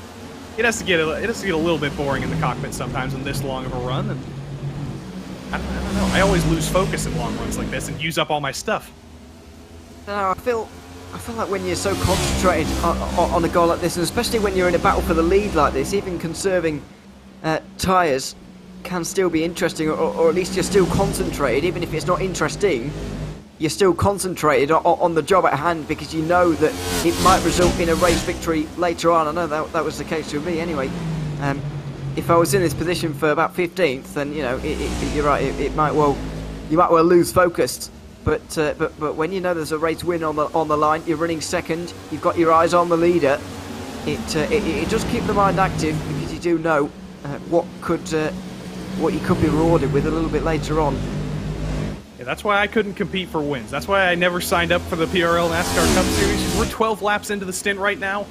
This is about when my tires would be dead right now. I'd be passing people. I'd be like, I'm the best driver in the world making these moves around the outside, and then my tires would die instantly. That's what would be happening with me. Yeah, no, I can't say Tire 7 was my particular strength either, really. But thankfully these guys have a bit more self-control. And that's why we're up here. Some of them do. Yeah, exactly. There has just been an announcement, a mid-race announcement. So all of you at home, all of you drivers who might be in other PRL series who are interested in returning to the PRL, sign-ups are up now for next season for returning drivers in the Precision Racing League. Sign-ups will be up in a few weeks for new drivers, so all of you at home who really do want to get in on this action and probably can be more competitive than me and you would be, your sign-ups will be up in a couple of weeks. But for returning drivers, I'm sure a lot of the returning drivers in this race will be returning next season. Sign-ups are up, and personally, I hope we keep seeing this cast of characters in the Precision Racing League next season because it's always a guaranteed good race in the PRL NASCAR Cup Series. We know all these drivers now. They're familiar names to us, and we can always rely on them to put on a show. Absolutely. And it would be nice to see a few new names sprinkled in there as well for good measure. Why not? So hopefully we'll see a bit of that in 2023 as well when Season 1 finally gets underway. But you're right. Familiar names up the front of the field right now. Trent Dinkle being the utmost of them. Still leading, and he'll probably get the point for leading the most laps in this race as well, you'd imagine, but that's going to be inconsequential, quite possibly, to the ending of this race. Is it going to be to one of these three or even somebody else? It's a very close fight for now. Chris Hudson has closed down to Trent Dinkle. I mentioned that he was falling back a little bit in the early stages of the stint. That may have been deliberate, as things are starting to shift back in Chris Hudson's favor. The Krispy Kreme entry is inching back forward. He was within a tenth of Trent Dinkle coming into turn 3 that time. Not able to get to the back of him, though. Tyler Justice is going to peek to the inside, almost an IndyCar style move to get out of the dirty air of the two cars in front of him. Get a little bit of clean air on that nose. I think he's just hunting right now. He's certainly running the outside. He's hoping for some mistakes that he can fit through the door with, but for now, Justice is just chasing two in front of him down. I think he's finding it a bit difficult now, really. It's all well and good having two drivers in front of you, but when they're this close, it's hard to get involved. Now Hudson makes the move. Oh, Hudson hits Dinkle. Contact. Wow. Amazingly, both of them were able to save that. I'm surprised Hudson didn't end up turning Dinkle there.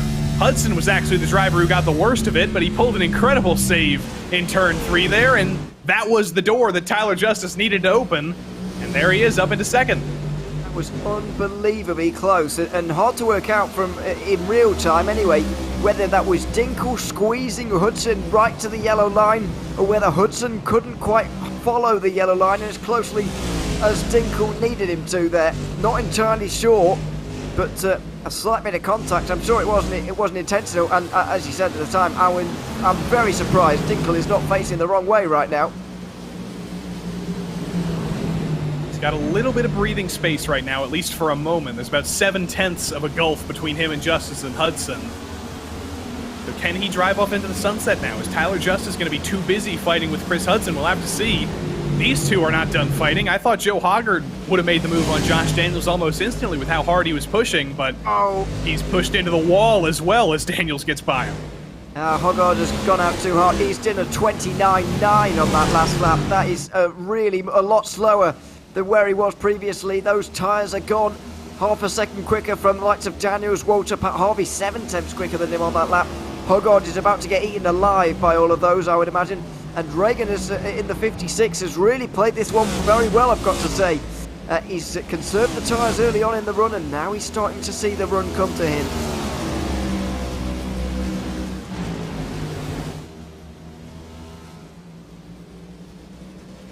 Interesting to compare the lines in 1 and 2 between Justice and Hudson. We don't actually have any line to compare there because Justice loses it on the exit of the corner a little bit, gets a little bit loose. He was able to save it, but that did open the door again for Chris Hudson to bring that gap down a little bit more. He's almost to the back of Justice's bumper. He's not going to have the momentum out of turn 4, though, to get closer to him, but Justice is pushing very, very hard, and he's had a few of those wiggles every single lap, and they worry me every time. I'm sure they're worrying him, too. Got to be careful with fighting too hard, of course. They're going to let Trent Dinkle get away with the win if they're not careful. So Hudson has got to weigh up that one in his mind. But right now, somewhat surprisingly, it doesn't look like Justice has the answer to Dinkle. He's not really catching the leader at all.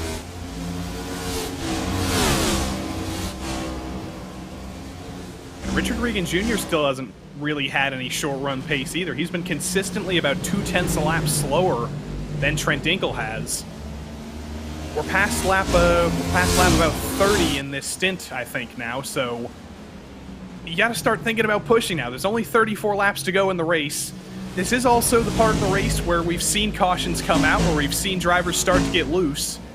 I have to imagine you've got to be a little bit more time sensitive with your moves now. Yeah, absolutely. It's not like we've still got, over 150 laps to go, and there's caution coming out, and you can kind of brush it aside, as it's not going to matter too much in terms of the context of the race. But now everything certainly will matter, and it's getting a lot more pressing now for all of these drivers, especially up towards the front, to make their moves. But once again, I still don't think this race is going to run caution-free till the very end. We do know, though, that one caution would actually put this race into a time-sensitive affair rather than the 165 laps. Now, correct me if I'm wrong here. Correct me if I'm being a little bit of a conspiracy theorist here, but with 32 laps to go, or rather with 39 laps to go, Bentley Glazer, from the lead lap, brought it down pit road and put a fresh set of tires on that car. He's currently running a second a lap faster than the leaders. Is Bentley Glazer going for the win now? There's got to be a point where the tires fall off and it evens out, but I think that's what he's trying to do, at least. I don't know if it'll work. Yeah, I think so. I mean, that only matters really if he continues to gain a second lap every lap, which I can't see happening. And even so, he's more than a lap down, and it's not exactly close. So, yeah, I can't see him. I can't see him winning, but you never know. Trying something different, we always like to see it. It does look like these guys are pretty intent on running to the end of the race, actually, in the top three or so. Yeah, they're all good on fuel. They have no reason to come down pit lane again, so they should be fine to make it to the end. But I'm rooting for Bentley Glazer to potentially work something out with that strategy. It's definitely a risk, and I think I do agree that it's probably not going to work out for him for the win. We'll see if maybe it gets him a little bit higher of a result than he would have gotten otherwise, because I believe he restarted at the tail end of the lead lap when we restarted about 30 laps ago. Lou Christian, we mentioned him a little bit earlier. He qualified in the top 5, was running in the top 5. He's faded a little bit over the course of this race. He's faded back into 9th, and he's currently fighting with Eric Papineau for the last spot in the top 10. Waldo Walden is a little bit further back as well, but notice that bright blue car behind Robert Besaw Jr., about 5th in your shot. That is Bentley Glazer, so look for him to pass every single one of these drivers. Yeah, you'd expect so. It's very difficult to work out quite where those drivers in terms of those who are pitting onto new tyres now, really where they stand in terms of their chances for this race, where they can get to. Very hard to work out. But for the moment, Glazer going to have to deal with 16th position and being one lap down. We'll see where he gets to, I suppose, as Joe Huggard now really starting to struggle with these tyres. And you see him falling now to 5.5 seconds back. He was on the back of Joshua Daniels not so long ago, but now he's more than a second back. Daniels clears Paul Crumry fairly straightforwardly, and you can see the gulf that's been pulled between all these drivers. The differences in the results of their tire saving attempts have been very, very wide. Daniels is about 1.5 seconds behind Regan. Regan is now 2.2 seconds behind Chris Hudson. And the top three are still separated by only 0.8 of a second. Tyler Justice has been able to bring that gap down. We do have a battle for the lead in our hands now. We certainly do, but who's going to come out on top in it is going to be the interesting part. I still don't know which way to call it, really. Dinkel, Justice and Hudson are really showing a great account of themselves now in the final moments of this race. Just over 25 laps to go now.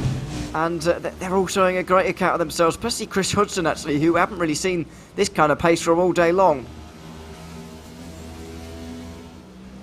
Still thinking Glazer mode, but he is currently 40 seconds off of Trent Dinkel. He's a second a lap faster than Trent Dinkel, but there's only 25 laps left in the race, so it doesn't look like he's going to quite have the time to do that. But if you were a driver like Chris Hudson or Josh Daniels or somebody who wasn't at the tail end of the lead lap like Glazer was, I think that strategy might have potentially worked out if you decided to come down for tires and try and chase the leader down that way. Yeah, I think it might be a bit late now to do it, but earlier on, I think definitely. Yeah, definitely earlier on, I agree. It was a good call to make, and I was surprised actually when that caution came out that. Well, I didn't think that all of these drivers were going to try and go out to the very end. I thought they were going to split it in half the remainder of the race.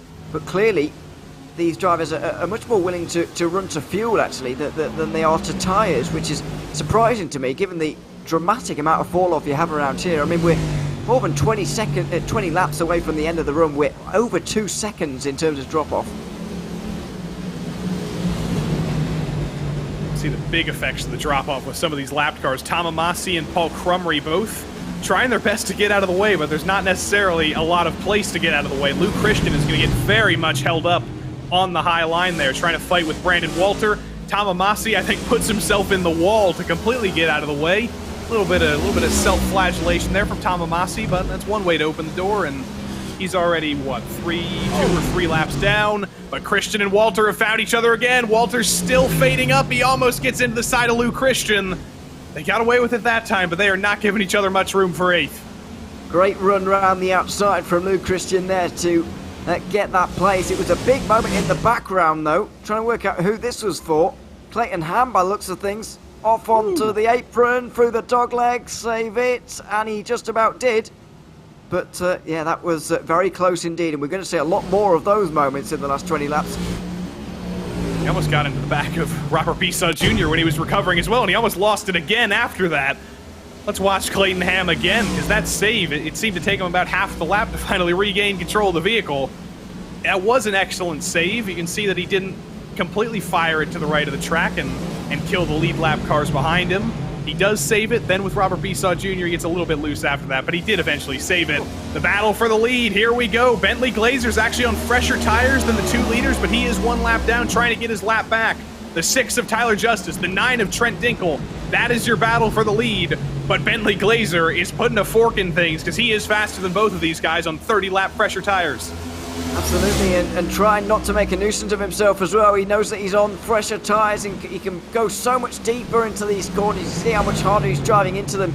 Now he's finally going to get himself away from them, but very nearly caused an opportunity there for Justice, who has got the run out of 2. Now he's got to the inside. Tyler Justice into turn 3, still side by side with Trent Dinkel. This looks very familiar to their battle earlier on in the last run. But Trent Dinkel knows that this is far more consequential. This is the battle for the win with less than 20 laps to go. Trent Dinkel needs to make that Chevy Camaro as wide as it has ever been. And he's succeeding in doing so far. But Tyler Justice has beaten Trent Dinkel before this season. He's beaten Abner Acosta before this season. And Dinkel loses it! out of turn 4, or out of turn 2, and he hits the wall on the inside, and that car is destroyed. It absolutely is. There's no pace left for Trent Dinkle at all. We'll see if he can nurse it to the end, but that's big damage for the race winner from 1 week ago. He just gets loose on the exit there on the power. Too early with the tyres wearing like they are. He's straight into the wall, and you know conditions are difficult when Trent Dinkle is even struggling. He's got nobody to blame but himself for that one. Unlike his teammate, he's going to bring it down pit lane. He's not even going to worry about the speed because he knows that that car is very damaged. He's done for the day. That is a gift for Richard Regan Jr. in the Season 4 championship. Dinkle came into this with a 1-point lead over Regan. He is going to have quite the deficit to Richard Regan Jr. after tonight. But now Tyler Justice takes control of this race. Has Chris Hudson been saving anything while Justice and Dinkle were battling? Well, this really would be a turn-up. Wouldn't be a shock win, of course, for Hudson, but it would throw the cat amongst the pigeons in terms of the playoff standings. We would know that Hudson would be in the Championship 4 and joining Trent Dinkle, of course, and it would put an awful lot of pressure all of a sudden on the likes of Joshua Daniels, Richard Regan Jr. and also Abner Acosta as well, who the three of them would have to fight over those final 2 spots next week in Kansas. Hudson had a little bit better of a time getting through the lap car of Charles Sumner that time, so he made up a little bit of ground on Mr. Tyler Justice. But this is critical. There's 15 laps to go. If Hudson does have a pace advantage, he needs to bring that gap down. It looks somewhat stagnant right now, but Tyler Justice cannot get complacent. There's a very hungry driver named Chris Hudson who wants his second win, but Tyler Justice also wants his second win. Absolutely. A nice bit of symmetry between the two of them, but they're both going to be going absolutely all out for this one over the final 14 laps, which are coming up right now. And by the way, just as a side note to all of this, Joshua Daniels running in 4th place right now is having a pretty much dream situation in the overall driver's standings, which is an accumulation of the points totals from every single Cup Series race in 2022. Joshua Daniels is currently leading that by only 1 point, but with Trent Dinkle and Abner Acosta running him close for that championship all year long, he's going to extend out a possibly unassailable margin here today as he is running in that 4th place with the other two way out of the picture. Josh Daniels of the utmost consistency. He's always here. He's always finishing the races, and that's what's important. He hasn't... I actually don't remember when the last time Josh Daniels actually won a race was. I'm going to check right now when the last time he actually won a race was. The last time he won a race was 2020 Season 4, so he has not won a race in a while, but he's been getting 3rds, he's been getting 4ths, and he's been picking up points. He's the most consistent driver I've seen in a championship for a long time, really, and he's showing it once again with the drive he's having today. It's surely going to be another top 5 for him. It's going to be a battle with the 56 to end off this race, I would imagine, but yeah, he's having another one of those days that he often does, and well, I think he is going to be a pretty long shot for actually winning the playoffs with the overall Cup Series. I think the overall points in the NASCAR Cup Series for 2022 could possibly be going to him. That'll be a good thing to circle for him. You don't get a championship accomplishment for leading the overall driver standings, unfortunately. I think you probably should, but in the standings, you've got the Season 4 championship and the playoffs. He's still definitely got a shot at the playoffs, and he's probably got a shot at the Season 4 championship too if he can pass Regan here. You certainly get the accolade for it. I don't know if it's probably not an official one that you're talking about there, but you do get the acknowledgement for it. It is counted. It is counted at least in the standings. So it is counted, and I do believe Joshua Daniels did last year or the year before. He's certainly done it before. The points win overall in a calendar year, not an iRacing season. If it isn't an award already, I believe we should call it the Ewan O'Leary Overall Driver Standing Award. Let's do that. I'm not sponsoring it. We should call it the Joshua Daniels Award, to be honest, because he seems to be pretty good at it. Better. Yeah. But that means he has to pay himself his own price. He's got to give himself $50 or something. Just hands himself the trophy on the podium. Might as well. 8 laps to go at Phoenix here. The battle for the lead has stagnated a little bit. Chris Hudson doesn't appear to have the pace. Maybe he's got something that he's been saving for a little while longer. Richard Regan Jr. has gotten by the aforementioned Josh Daniels. He's still fighting for third, but it's kind of unlike Richard Regan Jr. to not really have the pace at the end of his stint. He's still losing time to Dinkle. He's still losing time to Hudson. He's just kind of rolling around in P3 right now. I expected him to have a little bit more at the end of this run. Yeah, absolutely, especially considering what we saw. Oh, he's very nearly in the wall there as well. He's really struggling now. I thought, given the pace we saw from him earlier on in the run, that he was holding something back to use at a time like now, but he just doesn't have it here by the looks of things. And so now he's going to really come under fire for his top 3 position. He's going to have a job in his hands keeping that car out the wall by the looks of things. This is struggle street for Richard Regan Jr., but he knows that if he can just keep it on the track, if he doesn't lose it like Trent Dinkle did, he's going to have a big point stay over his championship rival either way. So he's probably thinking survival mode to the end of this race, but it's hard to think survival mode when you've got Daniels, when you've got Harvey, when you've got Christian right behind you, all very, very hungry to take your spot away, especially Chris Hudson, or especially Pat Harvey, rather, who's trying to take every single point he can in the championship away from Richard to make the round of 4. He absolutely is. These two, of course, well, 4 of the top 5, I should say, are all involved in those playoff standings, as you can see by the blue indicators on the left-hand side. So points are going to matter very much for everybody here. And so it's very important, especially for Chris Hudson, I find, to beat Regan here, and it looks like he is going to be able to do that. But Hudson does look like he's going to miss out on winning his way in.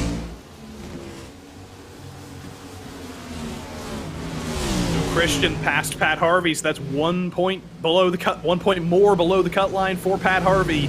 Next week at Kansas, Pat Harvey is going to be in win or bust mode, as are Skip Gandy, who is multiple laps down. You see him right behind Pat Harvey right now, trying to recover a little bit, and Brandon Walter as well, who will get a top 10 tonight, most likely, in P8. He's done a good job, but he needs a win next week. So, as if those drivers weren't already hungry enough this week for a win, they know next week is crunch time, and that is going to be crazy stuff at Kansas next week. So I hope everybody will join us next week, but we've still got 3 laps to go here at Phoenix. Tyler Justice is in control of the race right now. He's pulling away from Chris Hudson.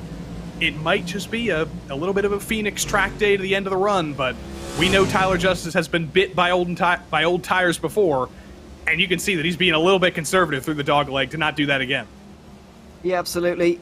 We've seen that transition onto the apron through the dog leg there is a very dangerous one, and if I was Tyler Justice, I wouldn't be going anywhere near it at this stage. He's being a lot more careful, a lot more conservative, and it looks like he has done just enough. Chris Hudson gave it all he could, but I think he has now reached the end of his tyres resources, and so he's not going to be able to provide any more challenge here to Tyler Justice, really, to try and win this race any longer. The two of them going to try and bring it home in their respective positions. This is the time when the leader of the race is thinking, please do not bring out a caution in the next 10 seconds. Please let me take the white flag. Let me have 1 more mile to go at Phoenix. It looks like Tyler Justice will get his wish. Through 3 and 4 for the penultimate time, Tyler Justice takes the white flag at Phoenix. He's got this race under control, and this should be a fairly straightforward 1 mile for Tyler Justice over Chris Hudson. Abner Acosta had the lead of the race. He got wiped out by a lapped car for the 2nd time this season. Trent Dinkle took the lead of the race. He lost it himself and spun it into the wall. But Tyler Justice, who qualified deep in the field, made a mistake later. He's had to drive his way through the field twice, but for the 2nd time in the PRL Cup Series, for the 2nd time this season, Tyler Justice is a winner, and he wins at Phoenix. Great drive. 1.5 seconds by the end. Chris Hudson comes home 2nd. In the end, Justice was not going to be denied by anybody. He was the one who was able to pick his way through all the incidents better than everyone else, and was faster but than everybody else by the end as well. A bit more relief, more than anything, by the looks of things, than elation for him, but he'll be very pleased indeed with that 2nd race victory. Probably the most difficult race of his season. He qualified, I don't remember exactly where he qualified. I think it might have been down in the low 17th. teens. Yeah.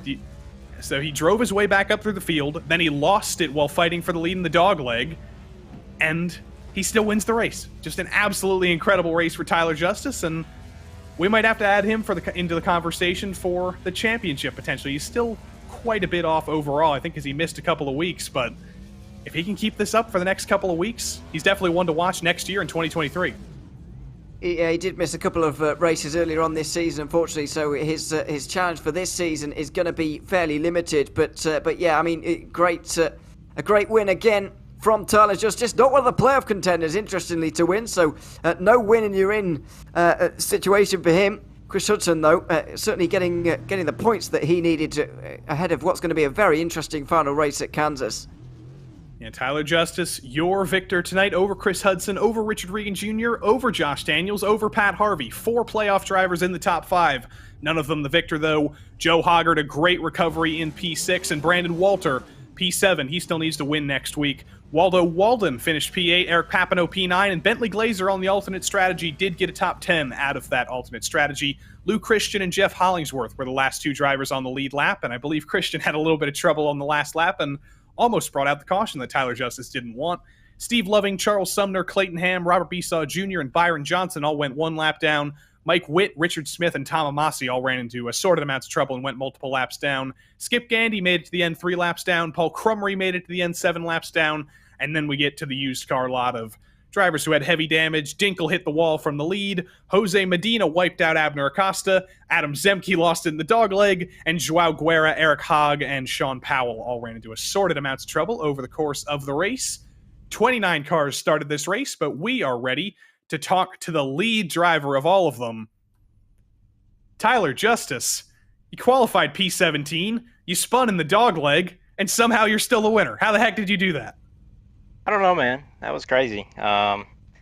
Didn't put, I actually didn't get to put any practice. I went into one session this week and was laying down some hot laps just to see what the track felt like, but I didn't really get a chance to practice it all. So I really couldn't figure out how to put a quick lap down for qualifying or early in the run in the race. Just needed more practice for that. But I mean, it all worked out. That first run, I was pretty bad. I just kind of abused the rears too much, and I figured something out on that second run about saving the rears, and it was really helping, especially down in the new 1 and 2. It was really doing good. But no, that was a good race. That second run was really fun, trying to get back up through there. And then I got beside Trent and trying to battle him there. I don't want to say I was getting frustrated, but I was, slowly trying to give it a little bit more gas to try to get clear him. And I made the rears angry and ended up spinning down in the dog leg. Luckily, I didn't hit anything, and then got lucky with the caution coming out right there soon after, and somehow came through the pits. And I think we restarted 10th and was able to. I pushed it a little harder than I probably should have to try to get back up there, but I knew I needed to be close to the top 3 once we got kind of into the mid run to try to get those guys. But no, that was fun. It all worked out. Fun race, and congrats to everybody. And yeah. So that's 2 wins for you now in this season. 2 races to go at Kansas and Chicagoland. Of course, you're likely not fighting for the Drivers' Championship because of a couple of weeks off, but Phase 2 Chassis Works, you guys are in the conversation for the team's championship, and you think you're going to be the driver who can give them the most points in the next 2 weeks?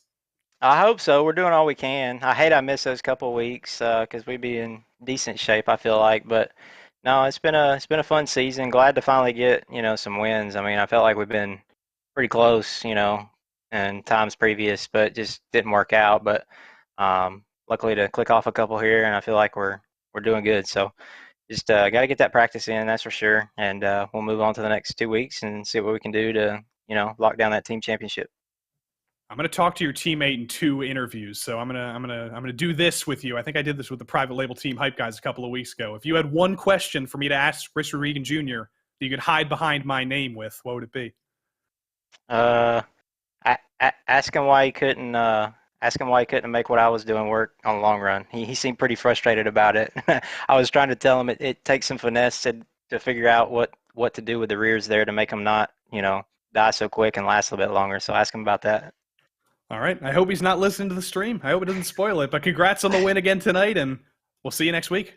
Hey, I appreciate it. Let me thank my sponsors, Liquid Molly, Gehrig Coffee, everybody at Phase 2 Chassis Works, Sean, Mike, Richard, Christian, Scotty, everybody over there. And thank you guys in the league, and thank you guys for broadcasting as always. I know I don't even ask you. I don't even have to ask you to do that, Tyler. I know you're reliable. I'm sure Liquid Molly's happy about that. Yes, sir. Appreciate it. Tyler just as your victor this week, but we've got our second place finisher as well, who I'm sure is still pretty happy with second. Ewan, you're talking to Chris. Absolutely. Chris Hudson, second place here today, only a second and a half from the win. Chris, you didn't seem to quite have enough at the end. Would that be accurate? How was that final 10, 20 laps or so as you were chasing down Tyler? Yeah, it was pretty slick out there. My tires were gone. At the beginning of that run, I was pacing Trent, made a move on him, we got tangled up a little bit there, and from there, I was just trying to kind of see what I could save up, and just trying to chase down Tyler. I think I was about maybe half second to 0.8 behind him.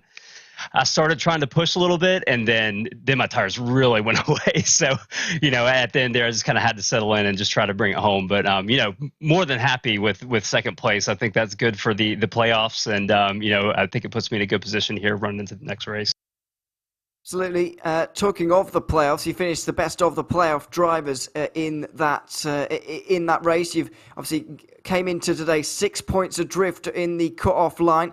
How are you feeling going into Kansas now in terms of getting through? In terms of, are you going to get through with points? Do you need a win? What's your feeling going in towards Kansas? Yeah, I think I'm going to be, okay on points, and if I can do what I did tonight, I'd be all right. But Josh and Richard are just such great drivers. It's going to be a battle to the finish, I'm sure. But it's going to be a fun one. I think it's going to be an exciting race, and I'm looking forward to it.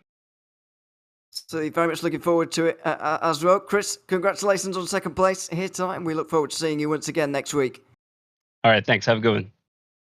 Thanks very much. Chris Hudson, second place here today at Phoenix, and did himself no disservice at all with those points he's picked up, and we'll see where he can get to in the playoffs next week.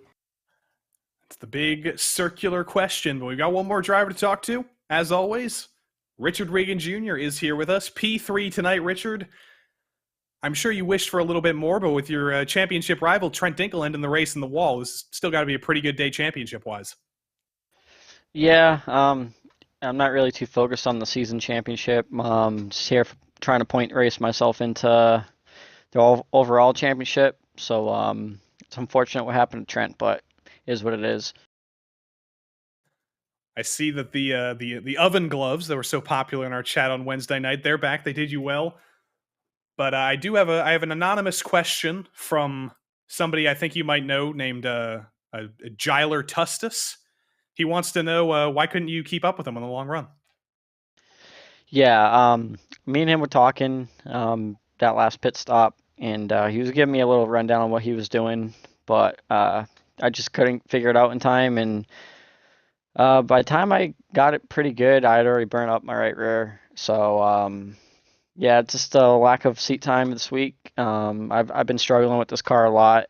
Definitely different driving style than I think it really is in real life, but it is what it is, and just got to keep putting in the practice for next weekend. Yeah, that Giler Tustus guy is real rude. I don't know why we let him ask a question. What kind of guy asks a question like that? But I'll ask you the same question I asked him. Phase 2 Chassis Works, private label team hype, you guys were literally deadlocked on points coming into tonight. You guys obviously had a much better night tonight. How are you feeling teams championship wise? Feeling pretty good. We should gain a decent amount here. It's unfortunate that Abner, has a lot of bad luck, keeps getting wrecked out by lap down cars. Don't really know what happened to Trent, but I think we got a pretty good shot. Me, especially Tyler and Sean are really starting to pick this car up. I'm about probably the third driver on the team right now in pace wise, so Gotta pick up the pace. Point battle for the drivers' overall championship for the playoffs is pretty tight. So just no mistakes and try to pump my way through. All right, and you know what your final job is before we kick you out of the booth. Yeah, for sure. Got to give a thank you to Liquid Molly and Gearhead Coffee, JZ Photography, Neonism Paints. You need a paint, go to facebook.com/neonism. RaceSpot, awesome job on the spotter stand tonight. Everyone at Phase 2 Chassis Works, the PRL, and you guys at RaceSpot. Always a pleasure, and we'll see you on Wednesday night for some stupid craziness at iRacing Super Speedway. Yeah, that's going to be great. Does that sell it for you people at home? That's going to be great. You better tune in. It'll be a great show. But congrats again on P3 tonight, Richard, and we will see you whenever we see you. Thanks, guys. That was P3 Richard Regan Jr. Ewan, I don't even know what to say now. There was so much going on in that race. 3 different drivers that realistically could have won that one, and Tyler Justice ends up winning it in the most difficult of ways. Yeah, because the other 2 ended up in the wall somehow. Obviously, Acosta, as we were talking about there, with really bad luck this season, chronic bad luck it seems at times, and Trent Dinkle losing on his own out of turn 2. So, Tyler Justice there to pick up the pieces. Of course, he had to do the job himself as well. But a nice win from him. But this championship and these playoffs getting ever more interesting heading towards the final round. This race certainly means that Acosta is no longer as safe as he was at the start of the day. We've got a very, very interesting situation developing with those points. We've got a race win up for grabs as well between those 3 at the bottom of the standings who maybe can't point their way in, but they certainly can with a race win. It will be a very, very interesting race to watch at Kansas next week. Indeed, Ewan just led you on to that next week. It is Kansas for the PRL NASCAR Cup Series. 2 races to go in this season, and this will be the cutoff race for the round of 4. So for those drivers who are below the cut line, like Pat Harvey, like Skip Gandy, like Brandon Walter, they need to win next week to make the round of 4. So that will be an absolutely crazy race. We hope you'll join us on Sunday night, but that is not the only night of PRL action every single week. We've got 5 nights of PRL action every week. We've got, of course, the Cup Series on Sunday, MX5s and GT4s on Monday, GT3, a doubleheader on Tuesday, the NASCAR Truck Series on Wednesday, and IRO4 and F3 action on Thursday. So we hope you'll join us for all 5 of those nights.